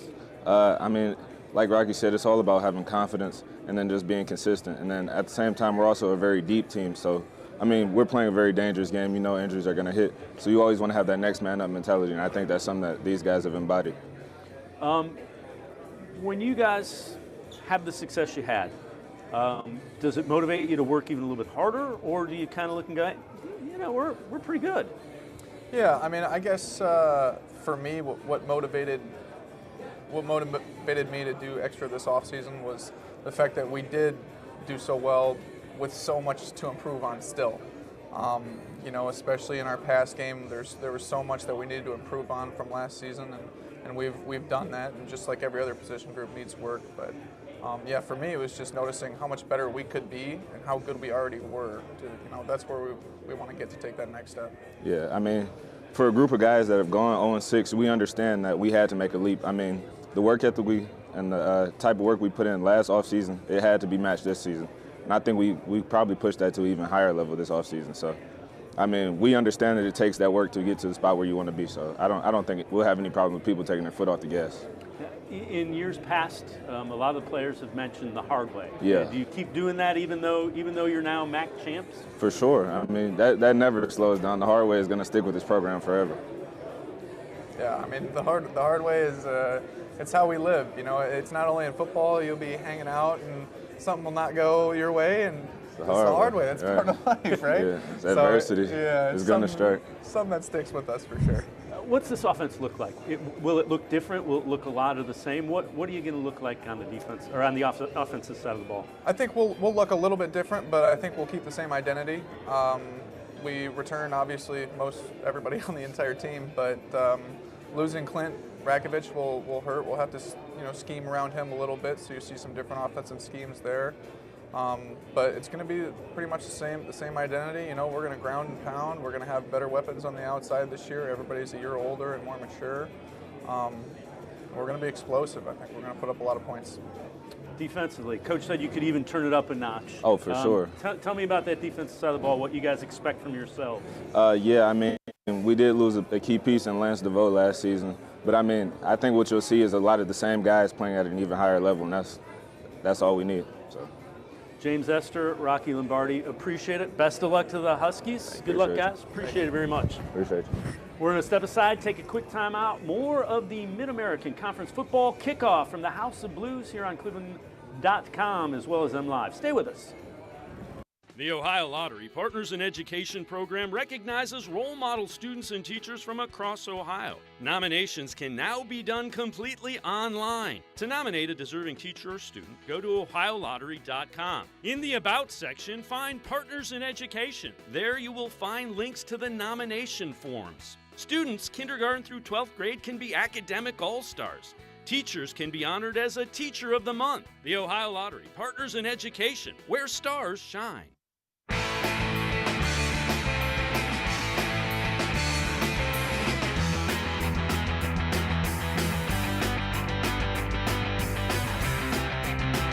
We continue with the 2022 Mid-American Conference football kickoff from the House of Blues in downtown Cleveland. We turn our attention to the Miami RedHawks and players. Quarterback Brett Gabbert and linebacker Ryan McWood. Guys, appreciate the time. Brett, let's start with you. The Maxwell Award, Davey O'Brien Award watch lists, that's great. What do you want to see from yourself and this offense this season? Yeah, you know, we've been working hard all winter, all spring, trying to get better each and every day. So, you know, we got a bunch of returners and we got some transfers coming in that are definitely going to make a difference. You know, I'm really excited for our offense in the future, and I think we're going to do really well. Ryan, defensive side of the ball, a veteran. You know, you're due to medical and COVID. It's your 7th year. What's your role on this defense? What do you see as something you need to do for Miami to be successful? Just continue to bring guys along. You know, obviously I've been here for a long time, so I know what works and what doesn't work. So just bring guys under my wing and kind of show them the ropes and show them how we do things around here. So. Pick to win the MAC East. Does that mean anything? How do you approach it? What it means is people are going to come out and look at you a little bit. Let's start with you, Ryan. I just pulled at you. Yeah, I mean, preseason hoopla, it is what it is. You know, I don't like to look at it. I mean, it's cool that people think that. Now we got to go out and prove it. So. I mean, yeah, exactly what Ryan said. You know, it's all that is preseason talk. You know, we still have to go out and play each and every game. So it's nice to know that people have confidence in us and our ability. But like Ryan said, we got to go out there and prove it. 14 straight wins at home. What's it like playing at home? How important is that that you keep winning there? Yeah, you know, that's a streak we would like to you know, keep on having moving forward. So it's always fun playing at Yager Stadium in front of our home crowd. So looking forward to keeping the streak alive.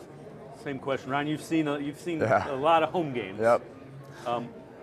Yeah, I enjoy it. It's hard to win on the road, so you got to really kind of get those wins at home, get them in your pocket. So if you have a slip up, you know, unfortunately those happen. So hopefully we can keep that streak alive. You had pretty good numbers. 2,648 yards, 26 touchdowns, just 6 interceptions. What do you want to see from yourself? What's the next level for Brett Gabbert? Yeah, just keep improving every facet of my game. You know, I have the ball, probably 75% of the game. It's in my hands. A lot of responsibility falls on my shoulders. So, I'd like to minimize the turnovers even more. I'd like to shoot for 0. But yeah, just, hopefully keep having more touchdowns, more yards, and at the end of the day, that'll probably help our team when it's all said and done. But regardless, I just want to win. I don't want to lose. A couple of guys that were talented wide receivers graduated. I'm assuming there's always guys waiting for their chance. Yeah, I'm sure you're talking about Sorensen. He's yeah. a great friend, phenomenal football player. Definitely going to miss him. But, there's a lot of guys where we still have that are going to showcase their abilities this year. And I think they'll surprise some people. Ryan, defensively, what do you guys want to see? What needs to be a key if you're going to do what you guys want to do, which I'm assuming is win the MAC? What do you need to do defensively? First things first, stop the run. I think if you can set that tone early in a game and kind of, have an offense kind of go one way and have to try to throw the ball, then I think that kind of allows our defense to be successful. Set up the pass rush on 3rd and long, so yeah. All right, before I let you go, ask you both this. Confidence level. How much confidence do you have in this group? And we'll start on the defensive side of the ball. I'll ask you about the offensive side of the ball. But defensively, how much confidence do you have in this group that you're going to put on the field? All the confidence in the world. You lose some guys, up front in the back end, but there's guys ready to step up and make plays. So all the confidence in the world from me. Brett, offense. A quarterback. How confident are you of what you've got? Yeah, I mean, each year's a new year, a bunch of new faces in the locker room. But I got all the confidence in the world on the offensive side of the ball. We got a bunch of great leaders in their position groups. So I don't think there's anything to worry about offensively. Brett Gabbert, Ryan McWood, appreciate the time. Best of luck to the RedHawks in 2022, Thank you so guys. much. Appreciate it. We're going to step aside, take a quick timeout. Other side of the break, we will hear from the head coach of the Miami RedHawks, Chuck Martin. The kickoff for Mid-American Conference Football 2022 will continue here on cleveland.com and MLive. Stay with us. Come back to go forward. Back to learning new things. Back to pursuing your dreams. Tri-C has flexible learning options to fit your life. And every year, more than 1,000 local companies provide Tri-C students with real-world learning. The right education can boost your lifetime earning power by hundreds of thousands of dollars. Start now with a college education you can afford. Tri-C, where futures begin.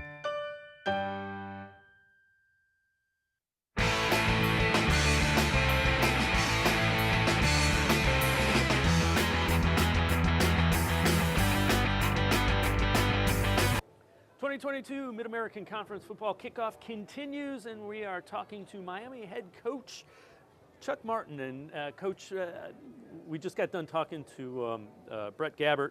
What have you seen from him year to year to year to where he is right now? And the thing that jumps out to me, 26 touchdowns, 6 interceptions. So he's taking care of the ball and really doing what you need him to do as a quarterback. Yeah, and first ever true freshman start in the history of Miami University, which is pretty amazing. Then he helps us win a MAC championship his rookie year, and everybody was so excited about him. And he had a great, obviously, freshman year, but I'm like, he's not even close to what he's become. And then obviously COVID, we didn't play much, and then last year he took a giant step, and he's still going. He's going to even be better this year. He's going to throw more touchdowns and probably fewer picks, is my prediction. His work ethic and his preparation level is off the charts. He tries to get better more than anybody in our program every day, and which it's nice when you're starting quarterbacks that way. Everybody else kind of falls in line. So tremendously talented. Has had a great career so far, but again, I think you're going to see another jump in 2022 from Brett. And again, Brett is Blaine's younger brother, so his brother plays in the NFL. So in case people are wondering, let's talk a little bit about guys stepping up. Sorensen graduates. That's a really good wide receiver. I'm guessing you got some guys that are ready to step in and fill those roles. Yeah, and Jack deservedly so took a lot of the headlines. He's down in Cincinnati right now catching balls from Joe Burrow and doing a heck of a job, so that's awesome. But Mac Hippenhammer was second team All-League last year and had a great year for us. And Jalen Walker's been a 4-year starter for us and had a great year for us. So Jalen and Hip will take over and have even a bigger role, although they had major roles a year ago. But we've got two of Brett's top wide receiver targets back. Obviously, losing Jack, we'd love to have Jack back for 10 years, but good players have to move on at some point. And then Jack Coldarn at tight end is a big weapon. Then we got a bunch of running backs who can catch the ball in the backfield. So we have a number of weapons. We have 9 starters back on offense, and we've added to that arsenal. So we basically said this off. I told Coach Kaler, our offensive coordinator, I said, take as many scholarships as you want, get as many good players around Gabbert, and let's load up and get him every weapon at his disposal, because we know if we do that, he's going to take us where we want to go. On the defensive side of the ball, you have a guy back in Ryan McWood who we talked to, 7th year. What is that, a linebacker who has kind of seen pretty much everything you're going to see in college football? What does that enable you to do? What does that bring to the defense? Well, one, you got a great middle linebacker that's always in the right position, always makes the plays he should make. But then you also have a great leader, because he's the quarterback of your defense. With losing Sterling, Weatherford, Mike Brown at safety, who are both in NFL camps right now, we're going to rely on Ryan's leadership even more, because we're going to have young safeties and new safeties. So it used to be like Sterling, Mike, and Ryan will run the show, and now it's just Ryan. So we'll put a bigger burden on him, and Matt Salpeck, who's our Will from Hoban, we'll rely on those 2 kids as our not only great players, but also as the leaders of our defense. When you look at this, what areas do you say, if we get this figured out pretty well, we're going to do some of the things we want to do? Is there an area that you look at like that? Yeah, 2 spots, defensive end and secondary. You know, we got three of our 4 DBs are in NFL camps. So Sterling and Mike, our 2 safeties, been here for 6 years, like with COVID, and like it was weird going to practice spring without Sterling, Weatherford, Mike Brown. They're like my security blanket.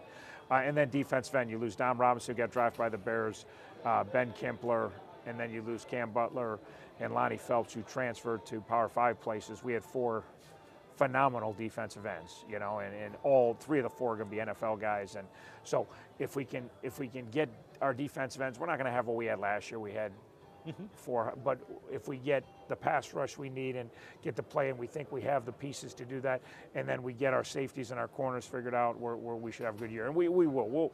We have good pieces there. We just have young, inexperienced guys, and you've got Kentucky and Cincinnati and Northwestern. They'll grow up in a hurry, because it's going to get real. We're going to go down to Kentucky, and there's real dudes down there. So, but that's going to be awesome for those young guys to really grow, even if there's some growing pains along with it.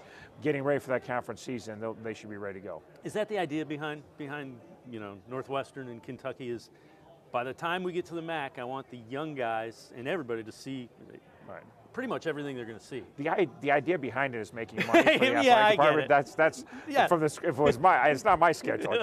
But there's always pros and cons to everything. And the pros is exactly what you're alluding to. If you're good in our Brett Gabbert's first 4 games were at Iowa, at Cincinnati, at Ohio State. Like that's. Yeah. If you're good in those games, I'm not saying great. If you can hold your own in those games, then you know we got some pretty good MAC guys.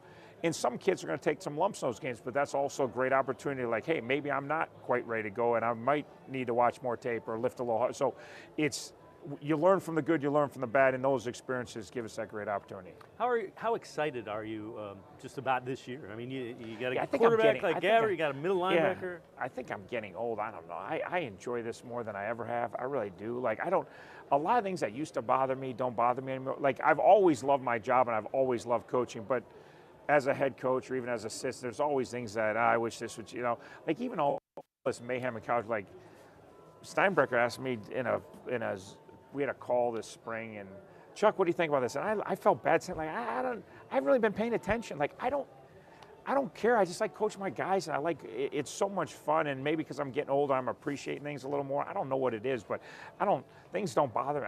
I got a great group of kids. We got talent, but we got great character, great work ethic.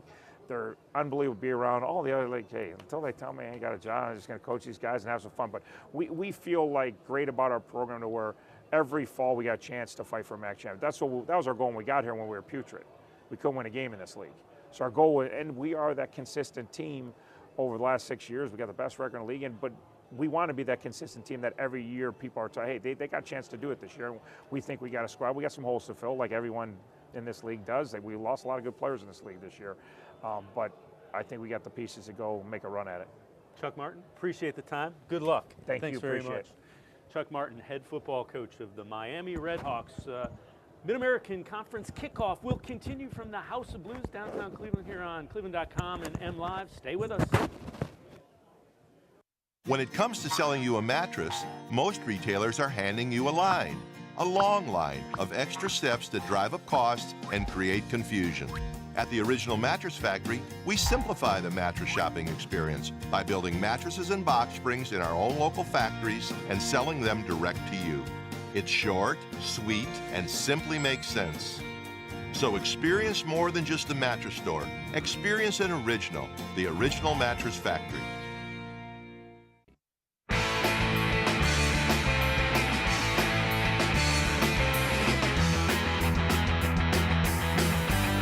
The 2022 MAC football kickoff continues from the House of Blues in downtown Cleveland. Time to turn our attention to the Bowling Green State University Falcons. Head coach Scott Loeffler. Coach, appreciate it. I'm looking at this. A lot of starters coming back. 17 of them. 92% of your production from a year ago is back. That is tops in the country. It's lining up like the Falcons have a lot going for them this year. Yeah, I'm really excited and really proud of this group. We're finally older. We got an opportunity to move the needle of our program, and it's been exciting to watch them go from a coach-driven team to a player-driven team. I think we've got some excellent leaders. We were able to utilize the transfer portal for the first time, and we were very fortunate to not only get some really good football players in the transfer portal, but our type of character. And I think the locker room is meshed well, and we've got an opportunity to be extremely competitive. You're a quarterback guy, so I'm going to talk to you about your quarterback, Matt McDonald's 2,600 yards, 12 touchdowns.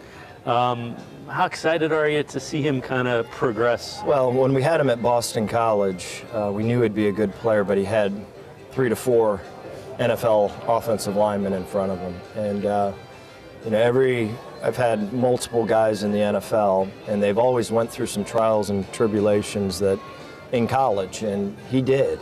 These last 2 years, we've had the youngest offensive line in front of him, and he made some mistakes, and but I think he's going to play his best football, not only because he's matured and he's really he knows the system inside and out, but I think we've got enough people to finally protect him, and I think the skill guys are going to be exceptional. When you look at him, what's the next step for him? You saw the numbers, 2,600 yards, pretty good. Staying inside the box. Whenever we had not a lot of talent around him, a young offensive line, he would try to do way too much. And Tom Brady and Peyton Manning, when they go outside the box, there's a good chance 1 out of every 10 balls is going to, be picked. So staying in the framework, understanding that we want to try to create as many opportunities as we can offensively. Throw the check down, throw the shallow cross that's 5 yards, and eventually those big shots and those big opportunities will present themselves, and then go get it. And so we're really hoping to see a very low interception ratio. We're expecting a lot of completions, and we got guys that can advance the football finally. If we switch sides of the ball, Carl Brooks, a guy that had 7.5 sacks a season ago, 7th all-time in Bowling Green State University history with 17.5. What's he do well as a D-lineman? Carl, I'm really proud of him. When we first got to Bowling Green, if you would have said to me that he was going to be a captain, I would have laughed. And his work habits, his maturity, being all in has really changed. And he is a captain. He's going to play in the NFL. He can run. He's strong, he's powerful, and he had 7.5 sacks, and he really should have had 11.5. And I think he's going to take a huge step. But our radio guy, Todd Walker, and I we were driving down to Cleveland. We honestly think we could finally play defense at Bowling Green. They haven't had a good defense in some time, I think since Clausen, actually. So we're hoping to be able to run the football a little bit, play good defense, play special teams, and find a way to win some games. What areas do you think, man, if we do this the way we're capable of, we're going to be a pretty good football team? We got to really mesh this offensive line together. We brought in 7 transfers, and I think the guys that have played are talented enough. Some of them still need to get stronger. Some of the older guys that we brought in are talented, but they haven't played together. And, we've got to do a great job in training camp of really getting them to communicate, gel. That's a position that's got to be completely, together. And so, offensive line. What's the message as you get ready for camp coming up a couple days?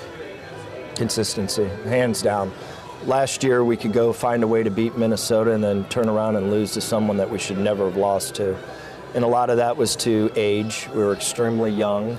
But we also learned from last year about how hard it is and how difficult it is to win. And everything matters.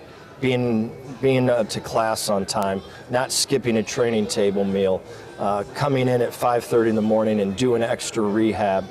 All those things matter, and at times last year we did them really well, and at times we were terrible with them, and that's why we were a 4-win team.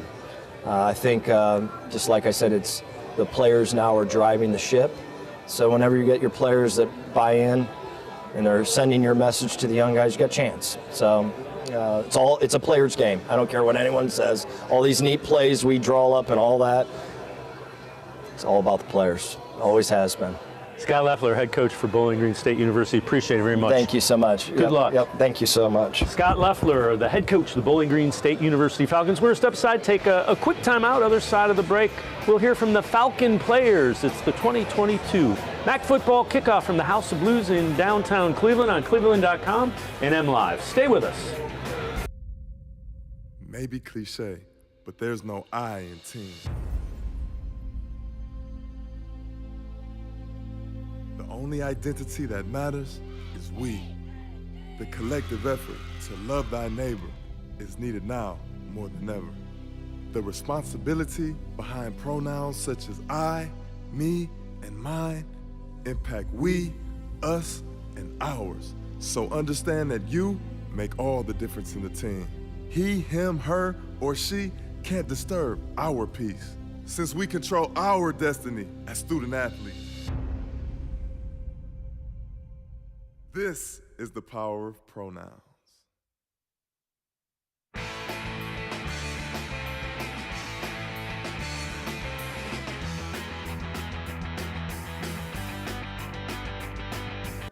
The 2022 MAC football kickoff continues from the House of Blues. We turn our attention to Central Michigan. Rob Akey, defensive coordinator, pitch hitting for Jim McElwain, head coach of the Chippewas. Since you're in charge of the defense, let's start there. What do you want to see from your guys on the defensive side of the ball this year? Well, I'd like to see the run game. We've done a good job, pretty good job stopping the run and tackles for losses, quarterback sacks, things like that. Build on the third down. We were one of the top teams in third down defense in the country, those things. But we've got to get the big throws eliminated. Those were, or at least brought to a minimum. There were too many of those. I want to see that come down. Increase the takeaways. And I think that'll help us. That'll help some of those red zone numbers be a little bit different. And as long as we can be out there, get the ball back, give it to the offense, go score some points, we're in good shape. Now the defense doesn't return a lot of starters. We don't. But by and large, you usually rotate through. Do you have guys that have played some that are ready to step in? We do, and so you start with the front, and that's kind of where if you got a front, you got a chance, right? Mm-hmm. So we've got quite a few guys coming back in our defensive front, especially in the interior. Quizzy Bristol, and we bring back Robbie Stewart, who had been we didn't get to play last year. He'd been hurt, so there's another big, strong veteran. And Tyrese Woods is back. We've got John Wesley Whiteside, who came in new to us last year, made some great plays that helped us out, and Jason Williams, a youngster. So that's 5 guys play those 2 inside spots. So, I think we've got some depth there. That'll help, and we can rotate that and be some fresh horses. And then, a defensive end, Thomas Incombe comes back. So he had a nice debut last year, really closed things out well in the Sun Bowl, got some sacks and pressures on the quarterback, things like that. So, and he's done a good job of handling things as a leader for us. So now it's a matter of finding out who's going to be that other defensive end. We got 3 or 4 guys I think that we can work through to find out whether they manage it by a few of them or what. But we've got some guys that can roll around, and I think that could be a good thing. I think we've got a chance to be better at linebacker, though they're 2 new guys. But Moretti, the Mike backer, he's a freshman. He got his first start in the Sun Bowl against a Power 5 opponent and played his tail off, so that was good. And then Whiteside, has had some experience, so I think we're good there. And then there'll be some new faces in the secondary. You mentioned the Sun Bowl. You beat Washington State, Yes. Power 5 conference. Not that you didn't have confidence, but you go out and you have success like that. Does that kind of even get everybody ready to go and work even a little bit harder in the offseason in the spring? Well, I certainly hope so. I think it raises the level of expectation, you know, and you find out what you're able to do. And more importantly, I think maybe we told some other people what we're capable of doing. But, so that's, I guess you look at it, that's kind of a standard being set, right? Mm-hmm. And I'm really proud of our kids, the way they handled it. I mean, that was a sudden change. If you remember, we were in Tucson to play the Arizona Bowl, Barstool Bowl, and then about midweek we say, hey, not so fast, we're sending you out to the Sun Bowl. And so that was cool. That was more exposure and a storied game. So I like the way our guys handled that. And so, those things are great, but we still have, we still need to grow. We need to be going to the bowl game after having been in Detroit. We've got to get that accomplished. So, there's a lot to work at, but I think the expectation is growing. You look at the running back, Lou Nichols, and I'm looking at the numbers. 1,884 yards, 142 a game, had a bunch of carries, MAC Offensive Player of the Year, Doak Walker Award, Maxwell Award candidate. How good is Lou Nichols? Well, he's real good. Think about it. Here's a freshman, and he led the entire nation in rushing last year, and he's coming back. So he's good, and he's going to continue to get better. He's worked his tail off since then. And you're going to love him. When you meet him and you visit with him, you're going to love the guy. He's got a great way about him. He's a pretty quiet guy, so therefore when he does speak, it means a lot, and his players, or his teammates hear him. I think it's cool, and he's worked his butt off, and everybody's got he's got the bullseye on him, coming in every game, and he handles those things well. I'm excited about him. He's a great player.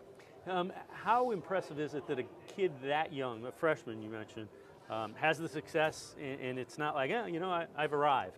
No, it's big time, and so that says a lot to him, and you got to give to his upbringing that too. He's got a very humble way about him, and I think you love to say, hey, we coach would be that way, but he comes by it honestly, and no, it's good, and with that being the case, then he's paying attention to how good can I become, and so therefore the sky's the limit, and he could do some really cool things. Keys this year. What if you're going to do what you want to do and get to that game in Detroit, win it, and win a championship? What do you need to see on the field? Well, we've got consistency. I think is what you're going to look at there, right? Hopefully a faster start to the season than last year. I think at the end of the season we were one of the hottest teams in the country, but we had to overcome some. It was like there was a little while there last year we had to spot everybody 2 scores before we'd go and get the job done. So if we could start that a little bit better, I think that'd be good. So, if you just look at the makeup of our team, so if we can, keep the run stuff going on defense, pressure and quarterbacks, tackles for losses, and do a better job taking the ball away and getting the ball back for our offense, not the chunk plays, not giving those up or get those to a minimum. Offensively, continue to be able to run the ball like we have. And then we're going to have, who are the new playmakers going to be that are going to get us those chunks on offense, with, there's a couple guys that were pretty good players left, but, they all wondered who those guys were going to be before they were those guys too. So, and we've got some new faces in there that'll be able to help us out at wideout, and in making sure that we fill the void in the special teams too. And we were one of the better teams in special teams last year also. And the kicker and the punter and the long snapper, those guys are back. And so being able to continue to fill that up, that we do those things, and then we have a chance to as long as we're paying attention to the details, to get to where we'd like to be. Rob Akey, defensive coordinator for Central Michigan. Appreciate the time. Best of luck. I enjoyed it. Thank you. All right, Rob Akey from Central Michigan. We're step aside, take a quick timeout. Other side of the break, we'll talk to some of the Chippewa players. It's the 2022 Mid-American Conference Football Kickoff from the House of Blues here on MLive and cleveland.com. Stay with us. Thank you all for being here today. You are here because you made the decision to be collegiate student athletes. So clap it up for yourselves. So let me ask you a question. Raise your hand if you want to win a conference championship. Raise your hand if you want to win a national championship. National championship. Keep your hands up if you're willing to wake up 4:30 in the morning for mandatory workouts. Those hands will go down because not everyone's willing to make those sacrifices. Keep your hands up if you're willing to put student first. All the responsibilities that it takes to be a student athlete. Are you up for that challenge? The lifelong friends that you will make, the failed attempts that you will learn from, the education that you will earn will all develop you for life after sports. So I'll ask you, are you willing to compete? Are you willing to execute? And are you willing to be a leader? Are you ready?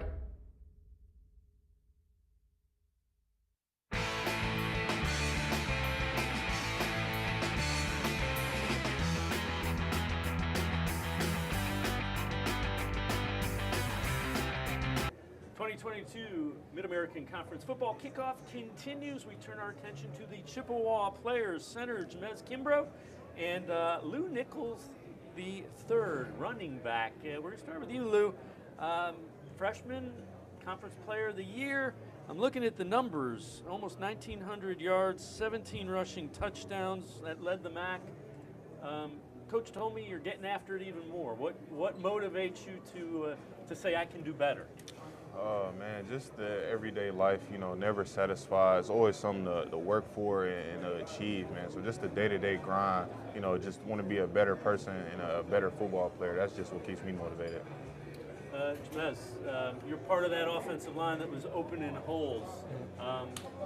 Talk to me about that offensive line group, how important you are to the success that Lou has. Well, of course, you know, with any team, the running back needs the O-line, the O-line needs the running back. So, you know, having a great running back that can correct some mistakes, you know, is great for us. And just the offensive line in general is a hard-working group of guys, talented, very smart, and, you know, pay attention to the details. And we're definitely looking forward to this 2022 season and blocking for Lou again. All right, so you win in the Sun Bowl after you kind of shift around and end up in the Sun Bowl against Washington State. What's that do, confidence-wise? And not to say that you weren't confident before, but you're on the field in a bowl game and you beat, you know, a team from the Pac-12. It just showed us that everything we worked for came to life and that we deserved that moment. We kind of slowed down. We was up 21-0. The game could have, and it should have been, you know, one more. But it just showed us that we right there with everybody, Pac-12 opponent or not. Football's football. Once you step in between those lines, you got to put your hand in the dirt and go to work. So, you know, it just gave us a little bit more confidence, let us know we're doing the right thing. Push you to work even harder. I mean, if we can beat, you know, from the Pac-12, man, if we work a little bit harder, what can we do? Is that kind of the mindset? Oh yeah, definitely. We really don't want to, you know, focus in too much on a specific school or team. You know, it's really all about us. You know, if we execute the game plan, work hard, pay attention to the details, I mean, you know, we have the confidence to compete with anybody. Team goals. What do you guys want to see from the team this season? Just day to day, you know, getting better. You know, like I said, as a person, you know, as a football player, just, you know, improving on something in your game. You know, finding something in your game, really honing in on it, and, you know, getting better at it. You know, whether it's something that you've seen, a coach seen, a teammate, you know, just continue to work hard and elevate your game and, you know, be an all-around better player day by day. Jamez, For me, I would say just consistency. Starting the game fast, keeping that energy throughout the game, and of course finishing. We are known for finishing well, so I would just say staying consistent every week, being who we are, paying attention to the details, and competing every week, regardless who we're playing against. How good can this offense be, do you think? Very great, very great. Not just good, but great. If we execute, that's all it takes. Execution and attention to detail, and just, you know, sharpening that iron every day, practice, fall camp. Yeah. I mean, the sky's the limit. You know, I think as long as we work hard, you know, stay humble, keep our faith in God, you know, I think the sky's the limit. We can really do really whatever we want to. It's really up to us. We're really not caught up into any other opponent. It really starts with us. So as long as we keep the main thing, you know, I think the sky's the limit. You lost some really talented wide receivers. There's always guys that are waiting for an opportunity. Is that the case with the Chippewas? Definitely. You know, we definitely lost a lot of great players, great leaders, you know, on offense and defense. But, I mean, it's the next man up mentality. You know, that's why you work so hard. You know, that's why you do all the things you do, you know. So when you get your opportunity, you can make the most of it. Jamez, what are some things that the offense does well, maybe that don't get appreciated? You know, everybody sees Lou scoring touchdowns, and that's important. But some of the things that maybe aren't as appreciated that this offense does well.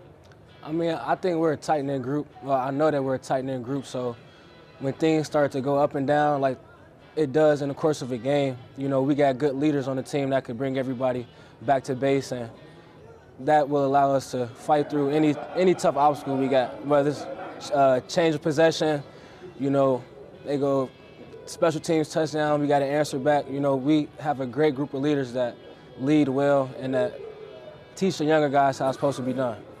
Jamez Kimbrough, Lou Nichols III, appreciate it. Best of Appreciate luck you. coming up Thank in you. 2022. Thank you, guys. appreciate it. We're going to step aside, take a quick time out. The MAC football kickoff from the House of Blues in downtown Cleveland continues here on cleveland.com and M Live. Stay with us.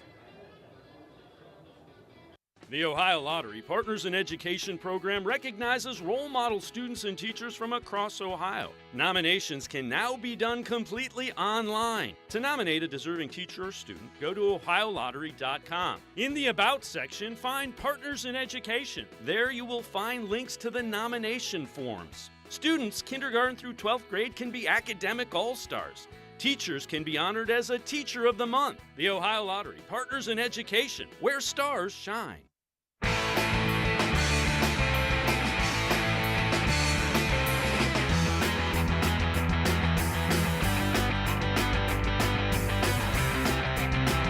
The 2022 MAC football kickoff continues from the House of Blues in downtown Cleveland. Time to turn our attention to the Bowling Green State University Falcons. Head coach Scott Loeffler.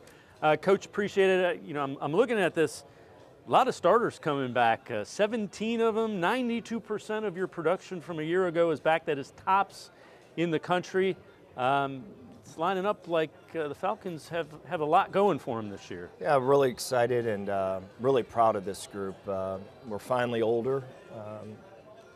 We got an opportunity to move the needle of our program, and it's been exciting to watch them go from a coach-driven team to a player-driven team. I think we've got some excellent leaders. We were able to utilize the transfer portal for the first time, and we were very fortunate to not only get some really good football players in the transfer portal, but our type of character. And I think the locker room is meshed well, and we've got an opportunity to be extremely competitive. You're a quarterback guy, so I'm going to talk to you about your quarterback, Matt McDonald's 2,600 yards, 12 touchdowns. How excited are you to see him kind of progress? Well, when we had him at Boston College, we knew he'd be a good player, but he had 3 to 4 NFL offensive linemen in front of him. And you know, I've had multiple guys in the NFL, and they've always went through some trials and tribulations that in college, and he did. These last 2 years, we've had the youngest offensive line in front of him, and he made some mistakes, and but I think he's going to play his best football, not only because he's matured and he's really he knows the system inside and out, but I think we've got enough people to finally protect him, and I think the skill guys are going to be exceptional. When you look at him, what's the next step for him? You saw the numbers, 2,600 yards, pretty good. Staying inside the box. Whenever we had not a lot of talent around him, a young offensive line, he would try to do way too much. And Tom Brady and Peyton Manning, when they go outside the box, there's a good chance 1 out of every 10 balls is going to, be picked. So staying in the framework, understanding that we want to try to create as many opportunities as we can offensively. Throw the check down, throw the shallow cross that's 5 yards, and eventually those big shots and those big opportunities will present themselves, and then go get it. And so we're really hoping to see a very low interception ratio. We're expecting a lot of completions, and we got guys that can advance the football finally. If we switch sides of the ball, Carl Brooks, a guy that had 7.5 sacks a season ago, 7th all-time in Bowling Green State University history with 17.5. What's he do well as a D lineman? You know, Carl, I'm really proud of him. When we first got to Bowling Green, if you would have said to me that he was going to be a captain, I would have laughed. And his work habits, his maturity, being all in has really changed. And he is a captain. He's going to play in the NFL. He can run. He's strong, he's powerful, and he had 7.5 sacks, and he really should have had 11.5. And I think he's going to take a huge step. But our radio guy, Todd Walker, and I, we were driving down to Cleveland. We honestly think we could finally play defense at Bowling Green. They haven't had a good defense in some time, I think since Clausen, actually. So we're hoping to be able to run the football a little bit, play good defense, play special teams, and find a way to win some games. What areas do you think, man, if we do this the way we're capable of, we're going to be a pretty good football team? We got to really mesh this offensive line together. We've brought in 7 transfers, and I think the guys that have played are talented enough. Some of them still need to get stronger. Some of the older guys that we brought in are talented, but they haven't played together. And you know, we've got to do a great job in training camp of really getting them to communicate, gel. That's a position that's got to be completely, you know, together. And so, offensive line. What's the message as you get ready for camp coming up a couple days? Consistency, hands down. Last year we could go find a way to beat Minnesota and then turn around and lose to someone that we should never have lost to. And a lot of that was to age. We were extremely young. But we also learned from last year about how hard it is and how difficult it is to win. And everything matters. Being to class on time, not skipping a training table meal, coming in at 5:30 in the morning and doing extra rehab. All those things matter. And at times last year we did them really well, and at times we were terrible with them. And that's why we were a 4-win team. I think, just like I said, it's the players now are driving the ship. So whenever you get your players that buy in and they're sending your message to the young guys, you got a chance. So it's a player's game. I don't care what anyone says. All these neat plays we draw up and all that, it's all about the players. Always has been. Scott Loeffler, head coach for Bowling Green State University. Appreciate it very much. Thank you so much. Good luck. Yep, thank you so much. Scott Loeffler, the head coach of the Bowling Green State University Falcons. We're going to step aside, take a quick time out. Other side of the break, we'll hear from the Falcon players. It's the 2022 MAC football kickoff from the House of Blues in downtown Cleveland on cleveland.com and MLive. Stay with us. Come back to go forward. Back to learning new things. Back to pursuing your dreams. Tri-C has flexible learning options to fit your life. And every year, more than 1,000 local companies provide Tri-C students with real-world learning. The right education can boost your lifetime earning power by hundreds of thousands of dollars. Start now with a college education you can afford. Tri-C, where futures begin.